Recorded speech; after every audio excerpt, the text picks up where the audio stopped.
జ్యోతిషులు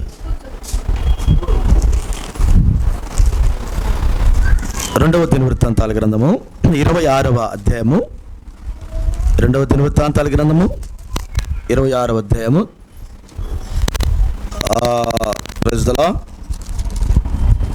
కొన్ని మాటలు చదువుదాం. ఆ మాటలను పడుకొని చిన్న 2వ దినవృత్తాంతాల గ్రంథం 26వ అధ్యాయము 3వ వచనం నుంచి కొన్ని మాటలు చదువుదాం. ఒక చదవండి పద్యం కూడా నేను చదువుతా, లేకపోతే వినడైతే 26వ అధ్యాయం 3వ వచనం. ఉజ్జియా ఏలన ఆరంభించినప్పుడు 16 ఏండ్ల వాడై, అంటే 16 ఏండ్ల వాడై యెరూషలేములో 52 సంవత్సరములు ఏలెను. అతని తల్లి యెరూషలేము కాపురస్తురాలు, ఆమె పేరు యెకొల్యా.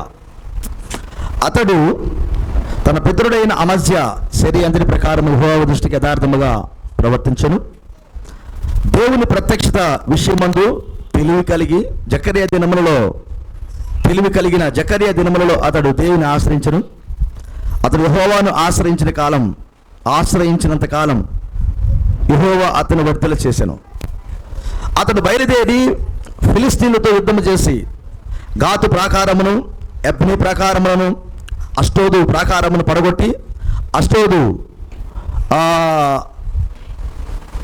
దేశములోను ఫిలిస్తీన్ల ప్రదేశంలోను ప్రాకారపురములను కట్టించను. ఫిలిస్తీన్లతోనూ గోర్బాయిలలోను నివసించిన అరబీలతోనూ మిహూనీలతోనూ అతడు యుద్ధం చేయగా దేవుడు అతనికి సహాయం చేసెను. అమ్మోనీయులు ఉజ్జియాకు పన్నిచ్చువారైరి. అతడు అధికముగా బలాభివృద్ధి నొందిన కనుక అతని కీర్తి ఐగుప్తు మార్గ ప్రదేశములన్నిటను వ్యాపించను. మరి ఉజ్జియా యెరూషలేములోను మూలగుమ్మ దగ్గరను, పల్లపు స్థలముల గుమ్మము దగ్గరను, ప్రాకారపు మూల దగ్గరను దుర్గములను కట్టించి గుమ్మములను దిట్టపరచను. అదియుగాక షెఫేలా ప్రదేశములోను మైదాన ప్రదేశంలోను అతనికి విస్తారమైన పశువులుండగా అతడు అరణ్యములో దుర్గములు కట్టించి అనేకమైన బావులు త్రవ్వించను. వ్యవసాయమును అతడు ఆపేక్ష గలవాడు కనుక పర్వతములోను కర్మేలులోను అతనికి వ్యవసాయకులు ద్రాక్షల తోట పనివారును కలిగి ఉండిరి. ఆమేన్. ఇంకా చదివితే ఆయన చాలా అతని యుద్ధ సామగ్రి కూడా కలిగి ఉంటాడు. 15వ వచనం దాకా, నేను 16వ వచనం చదువుతున్నాను. 16వ వచనం. అతడు స్థిరపడిన తర్వాత అతడు మనస్సును గర్వించి చెడిపోవును. అతడు ధూపపీఠం మీద ధూపం వేయుటకై యెహోవా మందిరములో ప్రవేశించి తన దేవుడైన యెహోవా మీద ద్రోహము చేయగా యాజకుడైన అజర్యయు అతనితో కూడా ధైర్యవంతులైన యెహోవా యాజకులు 80 మంది అతని వెంబడి లోపలికి పోయిరి. వారు రాజైన ఉజ్జియాని ఎదిరించి, ఉజ్జియా, యెహోవాకు ధూపం వేయుటకు ప్రతిష్ఠింపబడిన అహరోను సంతతి వారైన యాజకుల పనియే గాని నీ పని కాదు. పరిశుద్ధ స్థలములో నుండి బయటికి పొమ్ము, నీవు ద్రోహము చేసి ఉన్నావు. దేవుడిని యెహోవా సన్నిధిని ఇది నీకు ఘనత కలుగు చేయదని చెప్పగా ఉజ్జియా ధూపం వేయుటకు ధూపార్తిని చేత పట్టుకొని రౌద్రుడై యాజకుల మీద కోపము చూపాను.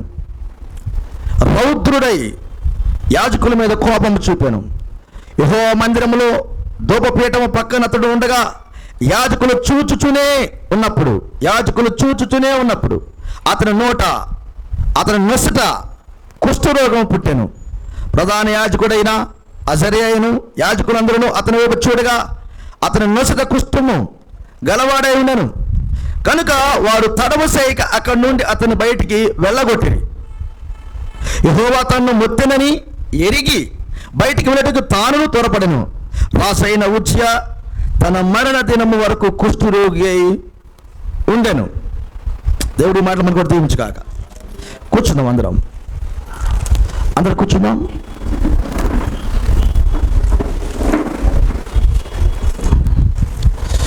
ప్రభు మనం దీవించును గాక.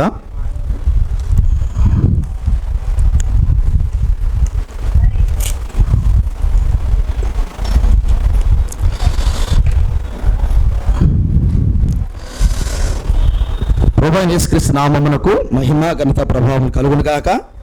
హల్లెలూయా. ఉదయకాల సమయంలో కూడొచ్చింది మీ అందరికీ మన రక్షకుడైన యేసుక్రీస్తు నామంలో శుభములు వందనాలను తెలియజేస్తున్నాను. ఎక్కడ ఉన్నారా? ఆమేన్. హల్లెలూయా. Praise Lord. దేవాతి దేవుడు మనకిచ్చిన అద్భుతమైన సమయం ఇది. మనము రాజులను వారి చరిత్ర చదువుతున్నాం. ఇది మీకు ఉపయోగపడుతుందో లేదో కాదు, కానీ ఖచ్చితంగా ఉపయోగపడుతుంది. నేను అనుకుంటున్నాను ఇది మీకు ఉపయోగపడుతుందని. ఓకేనా? రాజుల చరిత్ర మనము చూస్తున్నాం. ప్రత్యేకించి ఉజ్జియా అంటే యూదా రాజుల గురించి మనం చూస్తున్నాం. ఇశ్రాయేలు రాజులు ఉన్నారు, యూదా రాజులు ఉన్నారు. యూదా రాజుల గురించి వింటున్నాం. ఓకేనా?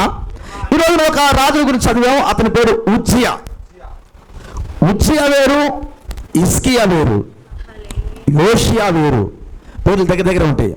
ఉజ్జియా వేరు, హిజ్కియా వేరు, యోషియా వేరు. మంచి యవనస్తులు ఉన్నారు. బైబిల్లో దేవుని కొరకు వాడబడిన యవన రాజులు ఉన్నారు. హల్లెలూయా. ఎలాంటి రాజులు? యవన రాజులు. Praise the Lord. యవన రాజులుగా రాజరికాన్ని చేసిన వారు ఉన్నారు. యవన రాజులుగా రాజరికాన్ని చేసిన వారు ఉన్నారు. అందులో ఒక వ్యక్తి ఇతను కూడా. ఎవరు? ఈ యొక్క ఉజ్జియా కూడా. హల్లెలూయా.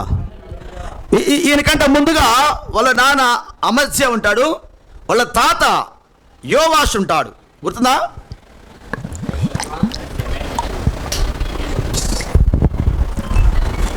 వాళ్ళ తాత యోవాషు విన్నాం కదా ఆయన గురించి. వీళ్ళ నాన్న పేరు అమజ్యా. పోయినవారు అమజ్యా గురించి కూడా విన్నా. ఈరోజు వాళ్ళ కుమారుడి పేరు ఏ పేరు? ఉజ్జియా. ఈరోజు ఉజ్జియా గురించి వింటున్నాం. చదివా ఉజ్జియా గురించి. ఇతని గురించిన ఒక బ్యాక్గ్రౌండ్ ఏంటంటే, ఇతడు రాజరికాన్ని 52 సంవత్సరాలు చేశాడు. 52 సంవత్సరాలు రాజుగా ఉన్నాడు. ఎన్ని సంవత్సరాలు? ఇటు ఉండాలి కొంచెం. ఇక్కడ ఉంటే మీకు నేను చెప్పాను అర్థమవుతా ఉంటే 52 సంవత్సరాలు అంటే ఒక తరం దాటింది. రెండో తరం అది. ఒక తరం అంటే 40 సంవత్సరాలే. ఇప్పుడు అంటే ఒక తరం అయిపోయింది, రెండో తరంలోకి వచ్చాడు ఆయన. అంటే 52 సంవత్సరాలు అంటే మన వయసు ముసలితనం. అంటే మన ముసలిలో ఇందాక ఆయన రాజు, పుట్టిన కాడి నుంచి ముసలిలో ఇందాక ఆయన రాజు. అంత రాజరికం చేశాడు. 52 సంవత్సరాలు అంటే చాలా సుదీర్ఘమైన పరిపాలన. 5 సంవత్సరాలకే తట్టుకోలేకపోతున్నాం. 2.5 సంవత్సరాలు అవుతుంది జగన్ ఎక్కి. దిగు దిగు దిగు అనే వాళ్ళు చాలామంది ఉన్నారు. ఎందుకని? తట్టుకోలేకపోతున్నాం, ఓర్చుకోలేకపోతున్నాం, మాకు నచ్చటల్లా అనేవాళ్ళు. ఆయన చంద్రబాబు నాయుడు గారు ఎక్కినా కానీ ఆయన కూడా అనేవాళ్ళు దిగు దిగు దిగు అని. ఎందుకంటే నువ్వు ఎక్కితే వర్షాలు ఉండవు, దిగు. ఈయన ఎక్కితే వర్షాలు ఎక్కువ అవుతుంది కాబట్టి దిగు. అంటే ఏదో ఒక సమస్య ఉండదు దిగు దిగు అనేదానికి. అంటే 2.5 సంవత్సరాలుగా ఓర్చుకోలేకపోతున్నాం, 5 సంవత్సరాలకి అసలు ఓర్చుకోలేకపోతున్నాం. నిజమేనా? అంటే 52 సంవత్సరాలు పరిపాలన చేశాడంటే అది ఎలాంటి పరిపాలన ఉండేది? ఎలాంటి పరిపాలన అందించుంటాడు? అందుకని దీనంతా దగ్గరగా ఆలోచన చేసుకుంటూ వస్తే అక్కడ ఏం జరిగింది అంటే ఎలాంటి అంత మంచి సుదీర్ఘమైన పరిపాలన అందించడానికి ఆయన ఏం చేస్తుంటాడు? అసలు ప్రజలకు ఎలాంటి సౌకర్యాలు అందించుంటాడు ఆయన? ప్రజలకు ఏ రీతిగా వారి యొక్క ఆరోగ్య విషయాలు కావచ్చు, లేకపోతే ఆ దేశ భద్రత విషయంలో కావచ్చు. మ్యాన్, మన మోడీ గారు 2 సార్లు గెలిచాడు. మన ప్రధానమంత్రి గారు మోడీ గారు 2 సార్లు గెలిచాడు. రెండోసారి గెలిచేదానికి ఆయన మంచి హీరో అయ్యాడు. ఎందుకు తెలిసిన? ఆ పాకిస్తాన్తో యుద్ధం జరిగితే రాత్రికి రాత్రే ఆ యుద్ధ స్థావరాలు కనిపెట్టి లేపేశాడు. అందులో ఒక హీరో, ఒక అతను మన వాళ్ళ ప్రదేశంలో కూడా దిగి జయించుకుని వచ్చాడు ఆయన. అదంతా కూడా మన మోడీ గారి టైంలో జరిగింది. అది ఎలా ఉందంటే యూత్కి అంతటికి అబ్బో మాకు ఒక మంచి హీరో దొరికాడు, మా దేశాన్ని గొప్పగా యుద్ధంలో జయించేటట్టు చేశాడనే సరికల్లా రెండోసారి ఓట్లు బాగా పడ్డాయి. ఎవరికి? మోడీ గారికి. అంటే కొంచెం చిన్న పనులు చేస్తే మోడీ గారికి మరలేస్తారు. నెక్స్ట్ చేస్తారో లేదో మనకు తెలియదు. కానీ 52 సంవత్సరాలు పరిపాలన చేశాడంటే ఈ ఉజ్జియా చాలా చాలా చాలా చాలా కార్యాలు చేసి ఉండాలి. అదంతా రాయలేదు. ఓకేనా? కానీ అతను 52 సంవత్సరాలు పరిపాలన చేసేటప్పుడు అతని యొక్క మంత్రివర్గము, మరి ముఖ్యంగా ఆయన కుటుంబము అక్కడ పాత్రగా ఉంది. తన భార్య, తన పిల్లలు, వాళ్ళంతా కూడా ఆ యొక్క పనిలో పాలుభాగస్తులే. చక్కగా ఆయన 52 సంవత్సరాలు పరిపాలన చేశాడు. నేను కొన్ని చదివాను. ఆయన ఆ శత్రు రాజ్యాలతో యుద్ధాలు చేయించాడు. ఆయన చక్కగా యుద్ధాలు చేయించాడు. అమ్మోనీయులతో పన్ను కట్టించడం చేస్తారంటే వారిని చేయించి వారు పన్ను కట్టేవారయ్యారు. మంచి మంత్రులను కలిగి ఉన్నాడు ఆయన. వాళ్ళ మంత్రులు కూడా అక్కడ రాశాడు. ఆ తర్వాత మంచి సైన్యాన్ని కలిగి ఉన్నాడు, మంచి ఆయుధాలు కలిగి ఉన్నాడు ఆయన. ఒక 3 లక్షల పైగా ఆ యొక్క సైనికులను ఆయన మెయింటైన్ చేశాడు. ఆయన మంచి పరాక్రమశాలను ఒక 2000 పైగా ఆయన దగ్గర ఉన్నారు. వీళ్ళంతా దేశ క్షేమం కొరకు చక్కగా వాడాడు ఆయన. హల్లెలూయా. ఇంకా బాగా చెప్పాలంటే దేవుని మహిమ కలుగును గాక, ఈయన యవన కాలంలో ఉన్నప్పుడు ఎలాంటి పొరపాట్లు చేయలే. ప్రవక్త మాట అన్నాడు, అతను యవన కాలంలో ఉన్నప్పుడు ఏ పొరపాట్లు చేయలేదు, అందుని బట్టి నేను సంతోషిస్తున్నాను అన్నాడు ఆయన. అబ్బా, అంటే మంచి వయసును దేవుడికి వాడాడు, మంచి వయసును దేవుడికి సమర్పించాడు. చక్కగా ఆ యవన ప్రాయాన్ని పోగొట్టుకోలేదు. యవన ప్రాయాన్ని దేవుని పని కొరకు ఖర్చు పెట్టాడు. చక్కగా వాడాడు యవన ప్రాయాన్ని. ఆ యవన వయసులో ఆ శరీరానికి ఉన్న బలాన్ని, ఆ ఆలోచనని దేవుని కొరకు వాడాడు. ఇప్పుడు వయసు ఆయనకి ఎంత? 52 సంవత్సరాలు ఏడే ఉంది. మరి 52 సంవత్సరాలు అంటే ఆయన 16 సంవత్సరాల వయసులో ఆయన రాజు అయ్యాడు. అప్పుడు ఆయన 16 + 52 68 సంవత్సరాలు, 70 సంవత్సరాల వయసుకు వచ్చాడు ఆయన. ఈ సమయంలో అతనికి ఒక పరిస్థితి జరిగింది. ఇన్ని సంవత్సరాలు ఆయన బాగా పరిపాలన చేశాడు. ఈయనకి ముందుగా వాళ్ళ నాన్న ఉన్నాడు. వాళ్ళ నాన్న పేరు అమస్య. వాళ్ళ నాన్నను చంపారు. వాళ్ళ తాతను కూడా చంపారు. ఎందుకు చంపారు వాళ్ళ తాతని? వాళ్ళ తాత యోవాషు ఉన్నాడు, ఆయన ఎందుకు చంపారు? గుర్తుంటుంది ఏమన్నా? వాళ్ళ తాత యోవాషుని చంపారు. ఎందుకు చంపారు వాళ్ళ తాతని? ఏమో. వాళ్ళ తాత యోవాషుని పెంచిన ఆయన ఉన్నాడు, గుర్తుందా ఆయన పేరు మీకు? ఆహా, వాక్యం అంతా తేలిక గుర్తుంటుంది. వాక్యం ఎందుకైతే వాక్యం అంతా నీకు తొందరగా అర్థమైతే వాక్యం ఎందుకైతే అది పరిశుద్ధత లేకుండా వాక్యం నీకు అర్థం కాదు. పరిశుద్ధత లేకుండా వాక్యాన్ని లోపల పెట్టుకోలేము, మర్చిపోతాను ఉంటుంది, అది వెళ్ళిపోతాను. అది జీవము ఉన్న స్థలాల్లో ఉండేది తప్ప ఉండదు. ఇక నువ్వు ఎంత విను అది ఉండదు నీ దగ్గర. నీ దగ్గర జీవం ఉంటేనే ఉండదు, అది లేకపోతే అది కదిలిపోతానే ఉంటుంది. అర్థమవుతుందా? వాక్యం కదిలిపోతా ఉంటుంది. నువ్వు అనుకుంటావు నువ్వు చర్చలోకి వచ్చిన మంచి భక్తుడు అలాగ ఉండొచ్చు, భక్తుడిగా ఉండొచ్చు, పురుషుడైన స్త్రీ అయినా. అలా వాక్యం ఉండదు. నువ్వు చర్చకు వచ్చి నువ్వు ఏదన్నా ఒక 10,000 రూపాయలు కానికిచ్చి లేకపోతే ₹1,00,000 చర్చి కడతానికి డబ్బులు ఇచ్చినా వాక్యం నీ దగ్గర ఉండదు. అలా ఉండదు. వాక్యము మన యొద్ద నిలబడాలంటే పరిశుద్ధత ఉండాలి. వాక్యమును పట్టుకునే జీవం మన లోపల ఉండాలి. ఒకవేళ లేదా అది వచ్చి వెళ్ళిపోతా ఉన్నది. నిత్య జీవము ఒకే ఒక దానికి ఉన్నది, అది వాక్యానికి మాత్రమే. ప్రవక్త అన్నాడు నిత్య జీవం అంటే ఏంటన్నాడు? నిత్య జీవం అంటే అదొక సర్కిల్ అన్నాడు. అదొక సర్కిల్ అన్నాడు. అంటే ఒక గుండ్రంగా ఉండే సర్కిల్, దానికి ఎండింగ్ ఉండదు. అది తిరుగుతానే ఉండదు, అలా తిరుగుతానే ఉంటుంది. హల్లెలూయా. మనలను ఆ నిత్య జీవపు సర్కిల్లోనికి లాగాడు ఆయన. ఇప్పుడు మనలో నిత్యత్వం ఉన్నట్లయితే, ఆ వాక్యాన్ని పట్టుకునే నిత్యత్వం ఉన్నట్లయితే, ఇప్పుడు ఆ వాక్యం మన లోపలికి వస్తుంది. హల్లెలూయా. ఒకవేళ మనలో నిత్యత్వం లేదనుకో, అది మనం తాకెళ్ళిపోతుంది. అది మన దాటుకుని వెళ్ళిపోతుంది, మనలో ఉండదు. అందుకని వాక్యం గుర్తుండదు. వాక్యం కొరకు త్యాగాలు ఉండవు. వాక్యం కొరకు జీవితాలు మారువు. కారణం ఏంటంటే ఆ వాక్యాన్ని పట్టుకునే జీవం మన దగ్గర లేదు. అందుకని తాకింది వెళ్ళిపోయింది. తాకితే తాకటం వేరు, నివాసం చేయటం వేరు. తాకితే అమ్మో ఒక కదలికి వస్తుంది, ఏడుపు వస్తుంది, దేవుడి కొరకు ఏదో చేయాలనిపిస్తుంది. కానీ లోపలికి వస్తే అలా ఉండదు. ఒక సమర్పణ ఉంటుంది, ఒక త్యాగం ఉంటుంది. అక్కడ దేవుడు నువ్వు ఏకమవుతూ ఉంటుంది. దేవుడి కొరకు జీవించే జీవితం ఉండేది అక్కడ. హల్లెలూయా. దేవుడి గురించి ఆలోచన ఉండేది అక్కడ. నీ బ్రతుకు దినాలన్నిటిలో నువ్వు దేవుని గురించి ఆలోచన చేస్తావు. వాక్యం లోపలికి వస్తే పై వేషాలు ఉండవు. అసలు నువ్వు బ్రతుకు దినాలన్నిటిలో వాక్యము కొరకే నువ్వు ఆలోచన కలిగి ఉంటావు. ఆమేన్. అందుకని వాక్యము వల్ల తాగడం కాదు. ప్రవక్త అంటాడు, పరిశుద్ధాత్మ నుండి తాగటం వేరు, పరిశుద్ధాత్మ నివాసం చేయటం వేరు. నిజమే కదా? పరిశుద్ధాత్మ నివాసం చేసినప్పుడు, ఆయన లోపలికి వచ్చినప్పుడు మనలో ఉన్న లోకాన్ని, మనలో ఉన్న పాపపు స్వభావాన్ని, మనలో ఉన్న దేవునికి, ఆ వాక్యమునికి వ్యతిరేకమైన ఆ కార్యాలను, ఆ క్రియలను బయటికి పంపిస్తాడు ఆయన. ఒకదాంతో ఒకటి వెళ్ళిపోతూ ఉంటాయి, ఉండవు లోపల. అవన్నీ మనం దాటుకొని బయట లోపలనైనా బయటికి వెళ్ళిపోతూ ఉంటాయి. అందుకని వాక్యం మన లోపలికి రావాలి. Praise the Lord. హల్లెలూయా. కాబట్టి ఉజ్జియా 52 సంవత్సరాలు పరిపాలన చేశాడంటే తన యవ్వన ప్రాయంలో దేవుని కొరకు ఒక ఉన్నతమైన పని చేశాడు. అది చాలా ఇంపార్టెంట్ టైం అన్నాడు ప్రవక్త. ఆ సమయాన్ని దేవుడికి ఇచ్చాడు. అది దాన్ని బట్టి నేను చాలా ఆనందిస్తున్నాను అంటాడు ప్రవక్త. అయితే ఏం జరిగిందో చూద్దాం. ఆయనకి అన్ని సమృద్ధిగా ఉన్నాయి. ఆయన ఒక మాటని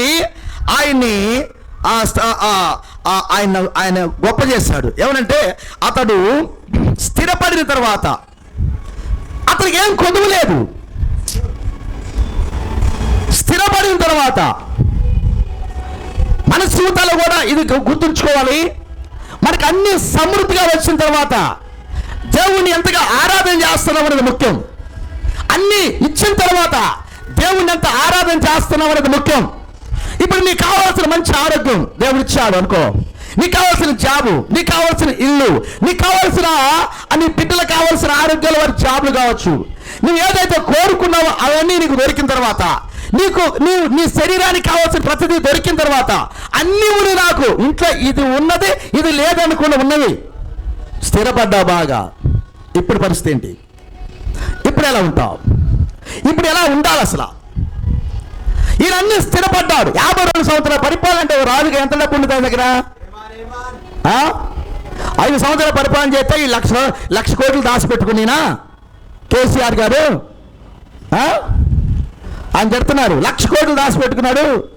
తెలంగాణ అన్నాడు. దళితులకి ముఖ్యమంత్రి అన్నాడు. ఉట్టు బుస్సది. ఏ ముఖ్యమంత్రి అయ్యాడు? 1,00,000 కోట్లు దాచిపెట్టుకున్నాడు అని ఇక ప్రతి ఒక్కరు తిట్టే పనులు ఉన్నాడు అక్కడ. ఏ పార్టీ వచ్చినా కానీ తిట్టే పనులు ఉన్నాడు. అంటే 5 సంవత్సరాలు ముఖ్యమంత్రి చేస్తే 1,00,000 కోట్లు దాచిపెట్టుకుంటే ఈయన 52 సంవత్సరాల ముఖ్యమంత్రి ఎన్ని కోట్లు దాచిపెట్టాలి ఇప్పుడు? అంతే కదండి.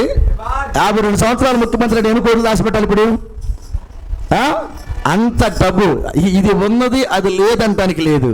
అంతగా తన యొక్క జీవితంలో, తన కుటుంబంలో, తన పిల్లలకి కావచ్చు, తన యొక్క పరిపాలన చేసే వారికి కావచ్చు, ఆయన ఒక మాట చెప్పాడు, ఆయన వ్యవసాయ ప్రియుడట. ఎవరైనా వ్యవసాయ ప్రియుడు. అలాగే అంటే చక్కని బావులు తెచ్చాడట. ఏంది ఆ యొక్క పర్వతాల దగ్గర కూడా మంచి బావులు తెచ్చాడట. హల్లెలూయా. కర్మేలు పర్వతం దగ్గర మంచి బావులు తెచ్చాడట. మంచి ద్రాక్ష తోటలు, మంచి పంట పండేదానికి చక్కని ఆ పంట పొలాలు, పచ్చని పంట పొలాలు ఉండేటట్టు చూశాడు. హల్లెలూయా. ఏమి కొదువు లేదు. చక్కగా ఎలా ఉందని 52 సంవత్సరాలు ప్రజలకి ఎలా ఉందంటే, ఆహా ఇలాంటి రాజు దొరికాడు మాకు, ఇలాంటి రాజు ఈయన, చక్కని పరిపాలన, మాకు కావాల్సిన అన్నిటినీ, ఒక శత్రువు వచ్చి మమ్మల్ని కొడతాడన్న భయం లేదు, అంత సెక్యూరిటీ మాకుంది. ఆయన గుమ్మాలన్నిటిని సరిచేశాడు, ప్రాకారాలు సరిచేశాడు ఆయన. అవన్నీ రాయబడ్డాయి. మంచిగా ఆయన పరిపాలన చేస్తున్న సమయంలో ఆయన స్థిరపడ్డాడట. సంఘం స్థిరపడింది, లేకపోతే దేశం స్థిరపడింది. అలాంటి సమయంలో ఇగో మాట్లాడే భక్త అంటాడు, వాళ్ళ తాత వాళ్ళ నాన్న ఎలా చచ్చిపోయారు ఈయనకి బాగా తెలుసట. వాళ్ళ నాన్న అమజ్య, వాళ్ళ తాత యోవాషు, వాళ్ళ కాలంలో, యోవాషు కాలంలో యెహోయాదా అనే ఒక యాజకుడు ద్వారా అతను ఎంతో మేలు పొందుతాడు. వాళ్ళ తాత చివరికి వాళ్ళ కుమారుడు జకరియా అనే వ్యక్తిని ప్రవచిస్తే, ఆ దేశ క్షేమం కొరకు మాట్లాడితే అతను సంపిస్తాడు. అతన్ని సంపించిన కారణం చేత దేవాతి దేవుడు ఆ యోవాషును సంపిస్తాడు. వాళ్ళ తాతని హత్య చేస్తారు. రోగి అయిన తర్వాత అతన్ని హత్య చేస్తారు. ఇంటిలో ఉండి చంపేస్తారు. వాళ్ళ నాన్న అమజ్య, వాళ్ళ నాన్న పేరు అమజ్య, ఓకేనా? ఈయన కూడా చంపేస్తారు. ఎందుకు? తీసుకొచ్చి మేలుకరమైన మాట చెబితే నేను చంపడాలంటాడు. ఇతను కూడా అతను చంపాలని ఆలోచన వచ్చింది. నేను చంపడాలని అంటాడు అమధ్య. ఆ తర్వాత మరి ఆయన కూడా ఒక యుద్ధములు చేయించి వాళ్ళ దేవతలను తీసుకొచ్చి పూజ చేస్తాడు. ఆ కారణం చేత దేవుడు చంపేశాడు. మనం చదివాం దాన్ని నిన్న. ఆయన ఆ దేవతలను పూజ చేస్తే, ఏం పని చేస్తున్నావు నువ్వు, దేవతలను పూజ చేయటం అన్నది. హల్లెలూయా. ఈరోజు దేవతలు ఎక్కడున్నారు అమ్మా? ఈరోజు దేవతలు ఆడినాడు అన్నాడు ప్రోక్తనండి. ఈరోజు దేవతలు ఎక్కడ పూజ చేయటానండి. దేవుని వాక్యం కాకుండా నీ లోపల ఏమన్నా అది నీకు దేవతే. విన్నారా? దేవుని వాక్యానికి ప్రథమ స్థానం ఇవ్వకుండా నీ ఒంటిలో కావచ్చు, నీ మనసులో కావచ్చు, నీ హృదయంలో ఎవరికి ప్రథమ స్థానం ఉన్నా అది దేవతే నీకు. నువ్వు ప్రత్యేకించి దగ్గరికి వెళ్ళి వినాయకుని పెట్టి నువ్వే మా దేవుడు నువ్వు అనాల్సిన అవసరం లేదు. దేవుని వాక్యము కాకుండా నీ మనసులో మరి ఎవరికి స్థలం ఉన్నా అది నీకు దేవతే. ఇప్పుడు దేవుని వాక్యాన్ని పక్కన పెట్టి నువ్వు దేన్ని చేసినా అది దేవతే నీకు. అది విగ్రహారాధనే. అర్థమవుతుందా? దేవుని వాక్యాన్ని వదిలిపెట్టుకొని వెళ్ళి నువ్వేం చేసినా ఆదివారం రోజు చాలా బిజీ వర్క్లు వస్తాయి. మా చుట్టాల పెళ్ళండి అంటావు. నీకు ఎంత ప్రియమైన వాడు పెళ్ళైన వదిలిపోవు వెళ్ళకు. నువ్వు ఎంత ప్రియమైన వాడు పెళ్ళైన వెళ్ళకు.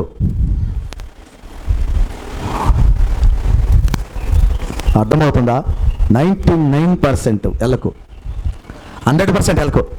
మళ్ళీ 99 ఎందుకు? 100% వెళ్ళకు. అంతేనా? వెళ్ళావా అది నీకు దేవత అవుద్ది. దేవుడు సన్నిధిని వదిలిపెట్టాలకు కాదండి. నాకు ఎంత ప్రియమైన వారైనా యేసుక్రీస్తు కంటే నీకు ప్రియమైన వారు కారు. నువ్వు ఎత్తబడాలంటే ఆయన సన్నిధిని వదిలిపెట్టద్దు. నువ్వు పరలోక రాజ్యానికి వెళ్ళాలంటే ఆయన సన్నిధిని వదిలిపెట్టద్దు. నువ్వు ఆయన దగ్గర నేర్చుకోవాలంటే ఆయన సన్నిధిని వదిలిపెట్టద్దు. ఒకవేళ వదిలిపెట్టి ఎవరికి స్థానం ఇచ్చినా అది దేవతే. దేవుడు దాన్ని ఒప్పుకోడు. ఒకవేళ ఆయన బిడ్డవైతే ఒప్పుకోడు. ఆయన కుటుంబ సభ్యుడు అయితే, సభ్యురాలు అయితే ఒప్పుకోడు ఆయన. అలా చేసిన వారు బైబిల్లో చాలా మంది ఉన్నారు. పోగొట్టుకున్నారు, కృపకు పోగొట్టుకున్నారు. అలా నువ్వు చేయొద్దు. దేవుడికే మొదటి స్థానం ఇవ్వాలి, వాక్యానికి మొదటి స్థానం ఇవ్వాలి. అప్పుడు మనం దీవించబడతాం. అప్పుడు మన విశ్వాసం పెరిగితే, అప్పుడు ప్రభువుకు దగ్గర అవుతాం.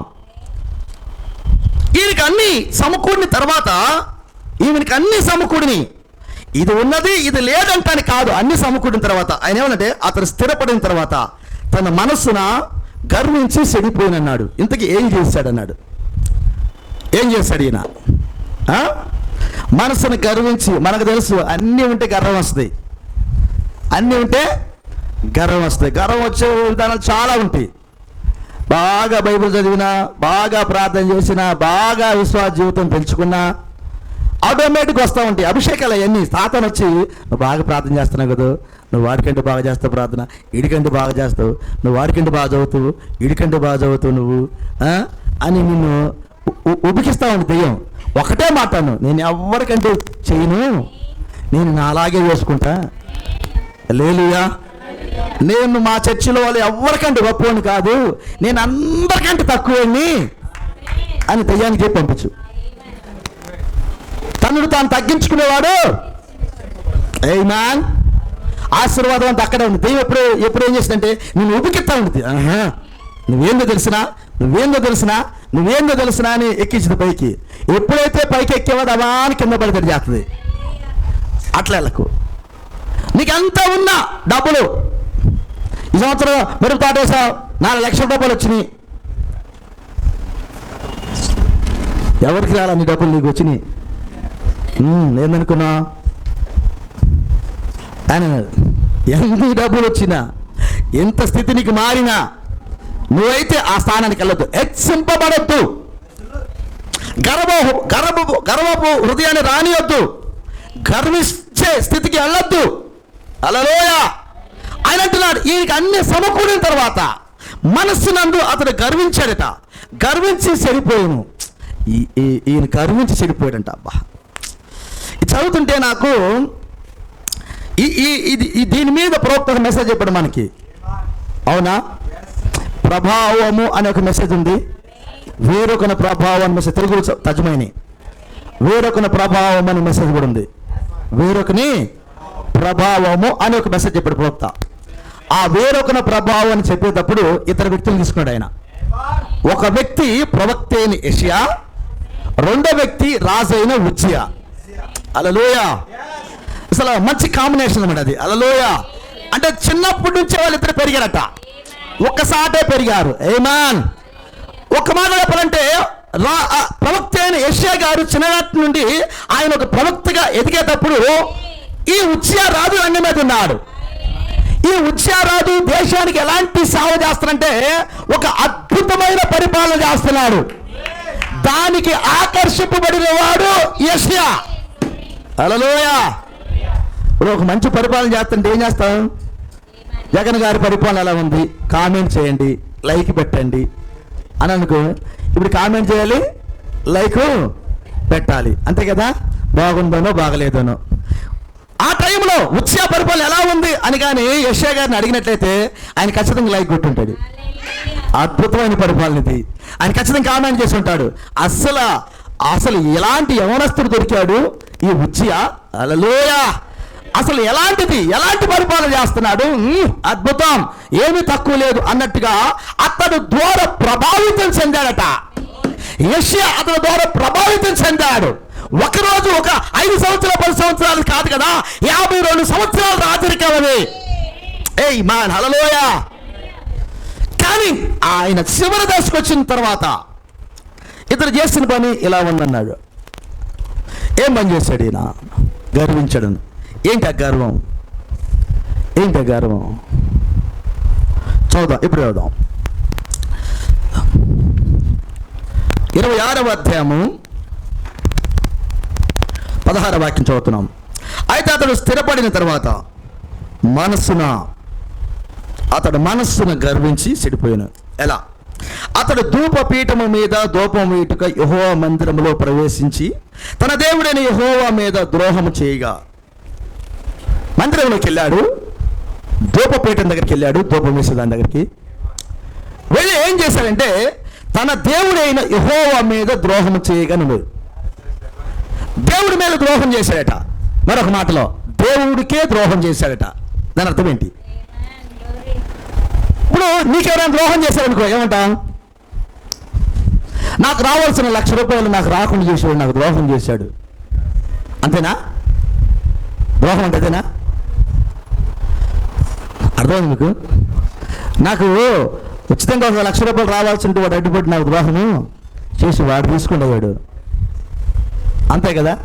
అదేనా ద్రోహం అంటే? మనకి మేలు జరిగేదాన్ని మేలు జరగకుండా చేసేవాళ్ళు, అది ద్రోహం. నమ్మక ద్రోహం అంటారు దాన్ని. ఏమంటారు? నమ్మించి ద్రోహం చేశాడు వాడు నాకు అంటా ఉంటాం కదా. ఎవరైనా ఈపు మీద కొట్టు కానీ కడుపు మీద కొట్టవద్దు అంటారు. ఎందుకని? ఒక దెబ్బ కొట్టి ఈపు మీద కొట్టు కానీ కడుపు మీద కొట్టకాకండి అంటే తినే విషయంలో ద్రోహము చేయొద్దంటాడు. మరి దేవాతి దేవుడికి యెహోవాకి అనగా యేసుక్రీస్తు వారికి ద్రోహం చేశాడంట. ఏంది ఆ ద్రోహం? మనిషి కాదు. అక్కడ చదవండి ఏమన్నది అక్కడ. యెహోవా మీద ద్రోహము చేయగా, యెహోవా మీద ద్రోహము చేయగా. హల్లెలూయా. ఏందా ద్రోహం? యెహోవాకు చేసిన ద్రోహం ఏంటి? మనిషికి ద్రోహం చేయొచ్చు, యెహోవాకు నువ్వు ఎలా ద్రోహం చేస్తావు? ఈయన యెహోవాకే ద్రోహం చేశాడు. అబ్బా, యెహోవాకు ద్రోహం చేశాడు అంటే దేవుడికే ద్రోహం చేశాడు. ఊరు నాయనో, 52 సంవత్సరాలు ఏలిన ఈ వ్యక్తి యెహోవాకు ద్రోహం చేయటమా? అది ఎలా సాధ్యము? కొంచెం ఆలోచన చేయండి. ఆయన యెహోవాకు ద్రోహం చేయగా, ఆ మాట చదివేటప్పుడు ఇదేంది ఇలా అంటాడు, ఇలా రాశాడు ఎందుకు ప్రభు వారు? ఆయన యెహోవాకు ద్రోహం చేయగా అంటే దేవుడు ఎంత నొచ్చుకున్నాడు చూడు. దేవుడికే బాధ కలిగింది ఆయన చేసిన పని. దేవుడు హృదయమే కదిలింది ఆయన చేసిన పనికి. దేవుడే బాధపడి చెబుతున్నాడు, అతను యెహోవా నాకు ద్రోహం చేశాడు రాశాడు ఆయన. నాకు ద్రోహం చేశాడు ఆయన. ఏంటి ఆయన చేసిన ద్రోహం? 52 సంవత్సరాలు తన పిల్లలకు పరిపాలన చేసిన ఆయన వెరీ గుడ్, మంచి పరిపాలన చేశావు. ఆయన మార్కులు ఇచ్చాడు, చక్కగా పోషించాడు. 52 సంవత్సరాల శత్రువులను పక్కనుంచాడు ఆయన. మంచి రాజరికం, పంటలు, మంచి సైన్యము, అతని పేరు ప్రతిష్టలు పెంచాడు ఆయన. గొప్ప రాజు, ఉజ్జియా గొప్ప రాజు అనే ఆ ప్రభావం వెళ్ళిపోయింది అక్కడ. కొందరు ప్రవక్తలు కూడా ఆయన జీవితము ప్రభావితం చేసింది. ఆయన కాలంలో కొందరు ప్రవక్తలు ఉన్నారు, ఉజ్జియా కాలంలో కొంతమంది ప్రవక్తలు ఉన్నారు. ఉన్నారా? ఉన్నారు సార్, కొంతమంది ప్రవక్తలు ఉన్నారు. హల్లెలూయా. ఈ ఆ ప్రవక్తలు కూడా చదువుదాం, ఒక వాక్యం చదువుదాం. Praise the lord.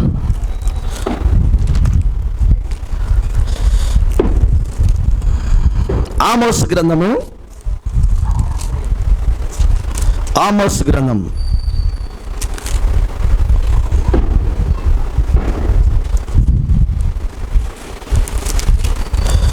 దానికి ముందుగా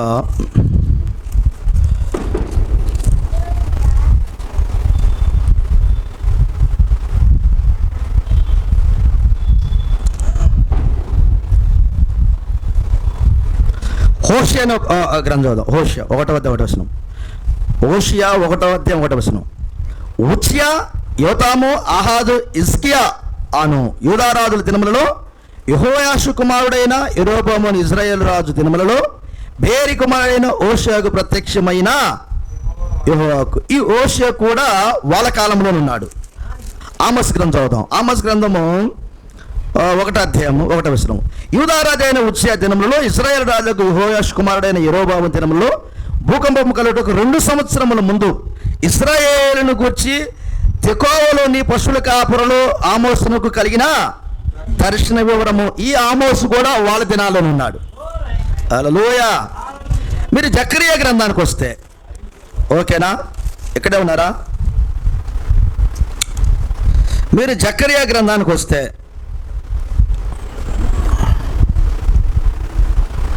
ప్రైజ్ ది లార్డ్. 14వ అధ్యాయం 5వ వచనం చదువుతున్నాం. కొండల మీద కనబడు లోయ ఆశీల వరకు సాగా మీరు ఆ కొండల లోయలోనికి పారిపోదురు. యూదారాజు అయిన ఉజ్జియా దినములో కలిగిన భూకంపమునకు మీరు భయపడకుడి, పారిపోయినట్లు మీరు పారిపోదురు. అప్పుడు నీతో కూడా పరిశుద్ధులందరూ వచ్చెదరు, నా దేవుడైన యెహోవా ప్రత్యక్షమగును. ఈ జకరియా ఇతని గురించి కూడా మాట్లాడుతున్నాడు. Praise the Lord. ఇక్కడ ఓకే, కొందరు ప్రవక్తలు ఈయన కాలంలో ఉన్నారు. ఓకేనా, మీరు కొంచెం వెళ్తే చూస్తారు. కొందరు ప్రవక్తలు ఈయన కాలంలో ఉన్నారు. యూదాలో ఉన్నవారు, ఇశ్రాయేలులో ఉన్నవారు కూడా రాజులు, కొందరు ప్రవక్తలు ఈయన కాలంలో ఉన్నారు. ఆ రాజులు, ఆ ప్రవక్తల కాలంలో ఒక మంచి సుదీర్ఘమైన పరిపాలన చేసిన వ్యక్తి ఉజ్జియా. అందరికీ చాలా అందరిని ప్రభావితం చేసిన వ్యక్తిగా చూస్తాం. మరి ముఖ్యంగా ప్రవక్త అన్నాడు, ఒక యవన ప్రవక్త అయిన యెషయా అనే వ్యక్తిని ఇతను ప్రభావితం చేశాడన్నాడు. ఏమ్మా, మీ జీవితంలో ఉన్నాయా? దేశారం వచ్చిన విలియం గారు వాళ్ళ కోడలు వచ్చారంటే మరి ఎవరెవరు? మరి మా కోడలు వస్తున్నారయ్యా, వాక్యం వినాలయ్యా అన్నాడు ఆయన. ఆయన గొప్పగా పాపం చెప్పుకుంటారు, మా కోడలు వస్తారయ్యా, వాళ్ళు వాక్యం వినాలయ్యా, మా కోడలయ్యా, వెళ్ళి వాక్యం చెప్పయ్యా. నాకు 20 రోజుల నుంచి 4 రోజులు అని చెబుతున్నాడు విలియం గారు. మా కోడలు వస్తారయ్యా, వాళ్ళకి వాక్యం చెప్పాలయ్యా, నా కొడుకులకు వాక్యం చెప్పాలయ్యా. వస్తాం, మీ ఎవరిదో ఉంది. ఒకరోజు మీ ఎవరు దాసవరంలో మీటింగ్ ఉంది, మీ ఇళ్ళ కాడే ఉంది. లేలుయా, ఇంకందులో తేడా లేదు. వాళ్ళు వాక్యం వినాలయ్యా, వాళ్ళకి ఇచ్చేయం దొరకాలయ్యా ఆయన ప్రార్థన. చాలా మరి అంత పెద్దోడైనా కానీ ఎంతకని తగ్గించుకొని ఆయన, అయ్యా నేను నేర్చుకోవాలి వాక్యాన్ని, ఇచ్చేయం గురించి నా పిల్లలకు అందాలి ఇచ్చేయం అనే తపన ఆయనకి. అవునా? ఒక వ్యక్తికి వాక్యం దొరికితే అలాగే ఉంటుంది, మరి వాక్యానికి సరెండర్ అయితే అలాగే ఉంటుంది కదా. ప్రభావితం చెందుతాం. వాక్యం ఒక వ్యక్తిని తాకినప్పుడు ఆ వాక్య ప్రభావం అతని మీద ఉంటుంది. ఇప్పుడు తన పిల్లలకి ఇవ్వాలనుకుంటున్నాడు ఆయన వాక్యాన్ని. ఆమేన్. ఒక యవనస్తుడైన ఉజ్జియా పరిపాలన ఒక యవన ప్రవక్త అయిన యెషయాను తాకిందట. యెషయాను తాకింది. ప్రవక్తలు అన్నాడు, ఈయన రాజుగా ఉన్నప్పుడు ఒక ప్రవక్తున్నాడు, ఆయన పేరు యెషయా. ఆయన బాగా ప్రభావితం చెందాడు. ఆయన ప్రభావం ఇతని మీద పడింది. ఎంతగా పడిందంటే హల్లెలూయా. ఎక్కడే ఉన్నారా? ప్రవక్త ఒక మాట అన్నాడు, చాలా జాగ్రత్తగా దీన్ని విందాం. ఆయన ఏమన్నాడంటే, ఉజ్జియా ఎవరో కాదు కానీ ఒక సంఘ శాఖ సాదృశ్యం అన్నాడు. ఎవరు? అబ్బా, 52 సంవత్సరాలు పరిపాలన చేసిన రాజు సంఘ శాఖతో పోల్చాడు ఆయన. అబ్బో, ఎక్కడ తీసుకొచ్చా చూడు, ఒక సింపుల్ కట్ట వరకట్ట కాగితం తిప్పినట్టు మాట్లాడిన ఆయన. 52 సంవత్సరాల ఆయన జీవిత చరిత్రను ఒక మాట ఆయన సంఘ శాఖకు పోల్చాడు ఆయన. నాకు షాక్ అయింది, ఈయన సంఘ శాఖకు పోలుతున్నాడు ఈయన్ని. ఓకే, హల్లెలూయా. సంఘ శాఖ తప్పు చేసింది కానీ వధువు తప్పు చెయ్యదు. ఆమేన్. ఒకవేళ వధువులో భాగమై ఉంటే నీ దగ్గర తప్పున్నా ఆ తప్పును సరిచేస్తాడు దేవుడు వచ్చి. నిజమేనా? నీ దగ్గర తప్పు ఉన్నా ఆ తప్పును సరిచేస్తాడు దేవుడు వచ్చి. కానీ సంఘ శాఖను సరి చేయలేడు ఆయన. సంఘ శాఖను సరి చేయలేడు ఆయన. ఒకవేళ నువ్వు సంఘ శాఖలో ఉంటే ఆయన నిన్ను సరి చేయలేడు. సంఘ శాఖను సరి చేయలేడు. ఆయన అంటాడు, ఆయన 52 సంవత్సరాలు ఆయన న్యాయమైన పరిపాలన ఇశ్రాయేలుకి ఇచ్చినప్పటికీ ఆయన చివరి సమయంలో తప్పు చేశాడు ఆయన. హల్లెలూయా. ఏం తప్పు చేశాడంటే దేవుడికే ద్రోహం చేశాడు ఆయన. ఆమేన్. ఎవరికి? దేవుడికే ద్రోహం చేశాడట. హల్లెలూయా. ప్రభునా మహిమ కలుగును గాక.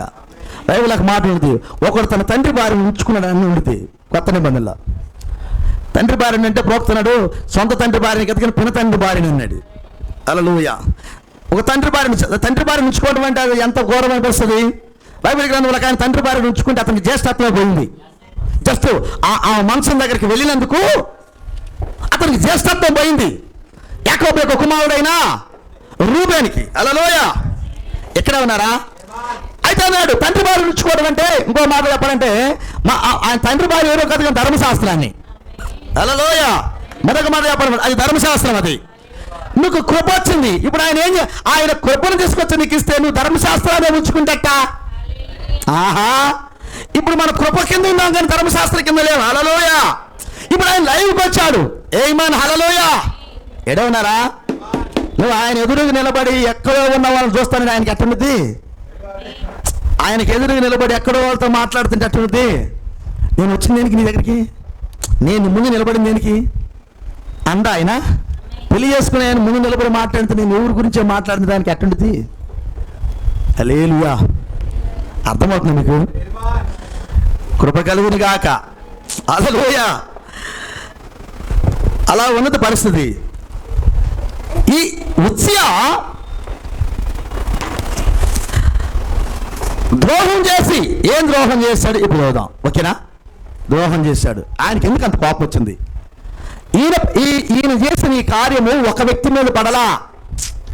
ఇశ్రాయేల్ దేశం అంతా చూస్తుంది, ప్రవక్తలందరూ చూస్తున్నారు, రాజులందరూ చూస్తున్నారు, ఒక మాట ప్రపంచం అంతా చూస్తూ ఉంది. హల్లెలూయా. ఏం చేస్తాడు ఆయన? యెహోవాకు చేసిన ద్రోహం ఏంటి చూద్దాం. ఇప్పుడు చూద్దాం ఏం ద్రోహం చేశాడు ఆయన. 17వ వాక్యం చదువుతున్నాం. యాజకుడైన అజర్యయు అతనితో కూడా ధైర్యవంతులైన యెహోవా యాజకులు 80 మంది అతని వెంబడి లోపలికి పోయిరి. వారు రాజు అయిన ఉజ్జియాను ఎదిరించి. అబ్బా, ఈ మాట చాలా బాగుంది చదువుతుంటే. వారు రాజు అయిన ఉజ్జియాను ఎదిరించి. ఎక్కడ ఉన్నారా? అది మోషన్ లేపు. ఏం పని చేశారు మోషే? హల్లెలూయా. రాజు అయిన ఉజ్జియాను ఎదిరించి. ఉజ్జియా రాజుగారు ఉజ్జియా. 80 మంది ఆ యాజకులు అంటున్నారు ఆయన ఎదిరించారంటే. ఎన్నడూ ఎదిరించరా? గ్లోరీ. కానీ ఇంకో మాట చెప్పాలంటే 80 మంది సేవకులు అక్కడ ఉన్నారంటే అసలు ఆరాధన కూడా ఎక్కడ ఉంది చూడు ఆ టైంలో. ఆమేన్. 80 మంది సేవకులు మందిరంలో ఉన్నారంటే ఆరాధన క్రమం ఎలా ఉంది ఆ టైంలో? ఆరాధన ఎలా జరుగుతుంది అక్కడ. హల్లెలూయా. అసలు ఈయనే ధూపం వేయాలని కోరిక పుట్టిందంటే ఇంక ఎలాంటి ఆరాధన జరుగుతుంది అక్కడ. హల్లెలూయా. ఇప్పుడు ఆశీస్సులా గారి మీటింగ్ వచ్చిందనుకో, మంచి ఆ కూటం జరుగుతుంది, ప్రతి ఒక్కడికి డయాస్ మీదకి బాల్ ఉంటుంది. అంతేనా? అంటే మీకు అర్థం అవటానికి ప్రతి ఒక్కరికి ఎక్కడికి ఎలా ఉంటుంది. హల్లెలూయా. చక్కగా డయాస్ మీదకి వెళ్ళే విధానం కానీ వెళ్ళాలని కోరిక కానీ చూడాలంటే నువ్వు జాన్పాల్లో చూడాలి. మనోడు జాన్పాలెక్క లేడు, ఏమి లేకపోయాడు స్టేజ్ మీదకి వస్తున్నాడు. పాస్టర్ గారు వాటర్ బాటిల్ తీసుకురామంటాం అంటే వచ్చి తీసుకురాకుండా అంటే కోరిక డయాస్ మీదకి రావాలి. ఇప్పుడు నేను డయాస్ మీద కనబడతా ఉండాలి. ఎవరు నా కుర్రాడు అంటే మా పిలువరా అని అనాలి. అంటే ఎవరికైనా ఉంటుంది, ఒక సేవకుడికి ఉండదు, విశ్వాసకు ఉండదు. హల్లెలూయా. అంటే మీకు అర్థమవుతానికి ఆ మాట చెప్పాను నేను. ఇప్పుడు ఆ కూటం జరుగుతున్న అంత డయాస్ మీదకి వెళ్ళాలి. నాకు పాస్టర్ గారు ఒక పాట ఇస్తారా? 1000 మంది ఏసీ ఫంక్షన్ హాలు, వీడియో. హల్లెలూయా. ఎక్కడే ఉన్నారా? ప్రతి ఒక్కరు మైకి పెట్టుకొని ఉంటుంది అక్కడ. అర్థం కాలా? ఇంక ఎవరు చెప్పాల్సిన అవసరం లేదు, పోయి మైకి పెట్టుకొని అనిపిస్తూ ఉంటుంది. అలా ఉద్రేకంతో ఉంటుంది అనమాట. ఏం జరుగుతుంది అక్కడ? దైవ కార్యం జరుగుతుంది అక్కడ, ఆరాధన జరుగుతుంది అక్కడ. 1000 మంది ఆ ప్రజలు, 400 మంది సేవకులు, వాళ్ళంతా ఎలా ఉంటుంది? చిన్న పరలోక రాజ్యం జరుగుతూ ఉంటుంది అక్కడ. అలాంటి సమయంలో ఎలా ఉంటుంది? డ్రెస్ కోడ్ మారిద్ది. అసలు అబ్బో మామూలుగా పని అంతా నాదే అన్నట్టు ఉంటుంది. దేవుని మహిమ కలుగును గాక.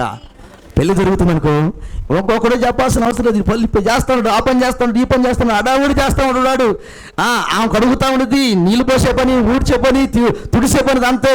ఎవరు అమ్మాయి, ఆ అబ్బాయి ఎవరు, అసలు పని అంతా వాళ్ళదే. పెళ్ళైన తర్వాత అసలు నేను లేకపోతే నీకు పెళ్ళే లేదే అని, ఆ పని చేసింది నేనే, ఈ పని చేసింది నేనే అని పెళ్లి కూతురు ఏ పని చేయను నేను చక్కగా పెళ్లి చేస్తా ఉంటా. అంటే ఆ ఉబలాటం, ఆ ఆనందం అలా ఉంటుంది. హల్లెలూయా. వాక్యం దగ్గర కూడా అలాగే ఉంటుంది. హల్లెలూయా. అలా సావుకులే 80 మంది ఉన్నారంటే ఇక విశ్వాసులు ఎంతమంది ఉన్నారు అక్కడ? దేవుని మహిమ కలుగును గాక. వాళ్ళంతా ఆరాధన చేస్తున్న సమయంలో, దేవుణ్ణి స్తుతిస్తున్న సమయంలో ఈయనకు కూడా ఆరాధన చేయాలని, తప్పు కాదు, అది ఆరాధన చేయొచ్చు. అది కాదు, అక్కడ ధూపం వేయాలన్న ఆలోచన వచ్చిందట. ధూపం వేయాలి. ఆ మాట అనేసరికల్లా ధూపం వేయటానికి వచ్చాడు ఆయన. దేనికి వచ్చాడు ఆయన? ధూపం వేయటానికి వచ్చాడు. గ్లోరీ.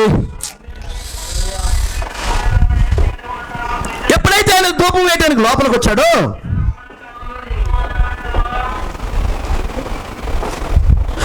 మంది ఆ సావుకులు ఆయన్ని ఉజ్జాన్ని ఎదిరించారట. ఉజ్జాన్ని ఎదిరించి లోపలికి పోయి రాజు అయిన ఉజ్జాన్ని ఎదిరించి, ఉజ్జా, యెహోవాకు ధూపం వేయటిగా ప్రతిష్ఠింపబడిన అహరోను సంతతి వారైన యాజకుల పనియే గాని నీ పని కాదు. ధూపం వేసే పని యాజకులది. అది అహరోను సంతతి. లేవీయుల్లోంచి వచ్చిన వారు అహరోను సంతతి. ఆ సంతతి, ఆ క్రమములో ఉన్నవారు మాత్రమే ధూపం వేయాలి. అది నీ పని కాదు. ఈ రోజున మనం మెల్కీసెదెకు యాజక క్రమంలో సేవకులమయ్యాం. ధర్మశాస్త్రం ప్రకారంగా అహరోను క్రమం. ఈరోజు మనం మెల్కీసెదెకు యాజక క్రమంలో కురపల్లో యాజకులమయ్యాం. ఈ యాజకత్వము ముందు నిర్ణయం, ఈ యాజకత్వము ఎన్నిక. ఇప్పుడు జరిగే యాజకత్వం ఎన్నిక. ఒక మాటలో చెప్పాలంటే యేసుక్రీస్తు శరీరములో నుండి వచ్చిన ఒక భాగం. 5 రకాల పరిచర్య. యేసుక్రీస్తు శరీరములో నుండి వచ్చిన భాగాలే. ఏ భాగం పడితే ఆ భాగం కాదు.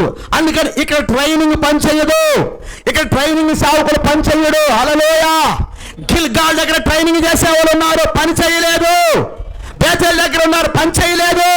ఎరుకో దగ్గర ఉన్నారు, పని చేయలేదు. ఎందుకు తెలిసిన? ట్రైనింగ్ చేసిన వారికి ఎత్తబాటు లేదు. ఎత్తబడే విశ్వాసము ట్రైనింగ్ శాలలో పొందుకోలేవు. నువ్వు ఎత్తబడాలంటే, వాక్యాన్ని చూడాలంటే నువ్వు ఆ వాక్యములో నుంచి వచ్చిన భాగమై ఉండాలి. సేవ చెయ్యాలి అంటే వాక్యములో నుంచి వచ్చిన భాగమై ఉండాలి.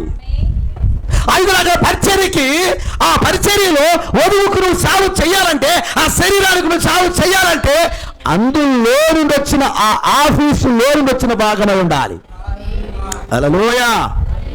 ఆయన అంటున్నాడు, ధూపం వేయట యెహోవాకు ప్రతిష్ఠింపబడిన అహరోను సంతతి వారైన యాజకుల పనియే కానీ నీ పని కాదు. అది నీ పని కాదు కదా. ధూపం వేయాలని నువ్వెందుకు అనుకున్నావు? ధూపం వేయాలని నువ్వెందుకు అనుకున్నావు? గ్లోరీ. ధూపం వేయాలని నువ్వెందుకు అనుకున్నావు? హల్లెలూయా. కృప అంటే ఏదో తెలుసునా అయ్యా? కృప అంటే ఏంటి? యేసుప్రభువు వారి కాలంలో కైపా కూడా ప్రవశించాడా సార్? ఆ సంవత్సరంలో ప్రధాన యాజకుడు కాబట్టి అతను ప్రవశించినట్టుంది. అంటే ఆ స్థానంలో ఎవరున్నా కానీ ఆ కార్యం చేస్తాడు. నిజమేనా? కృప కలుగును గాక.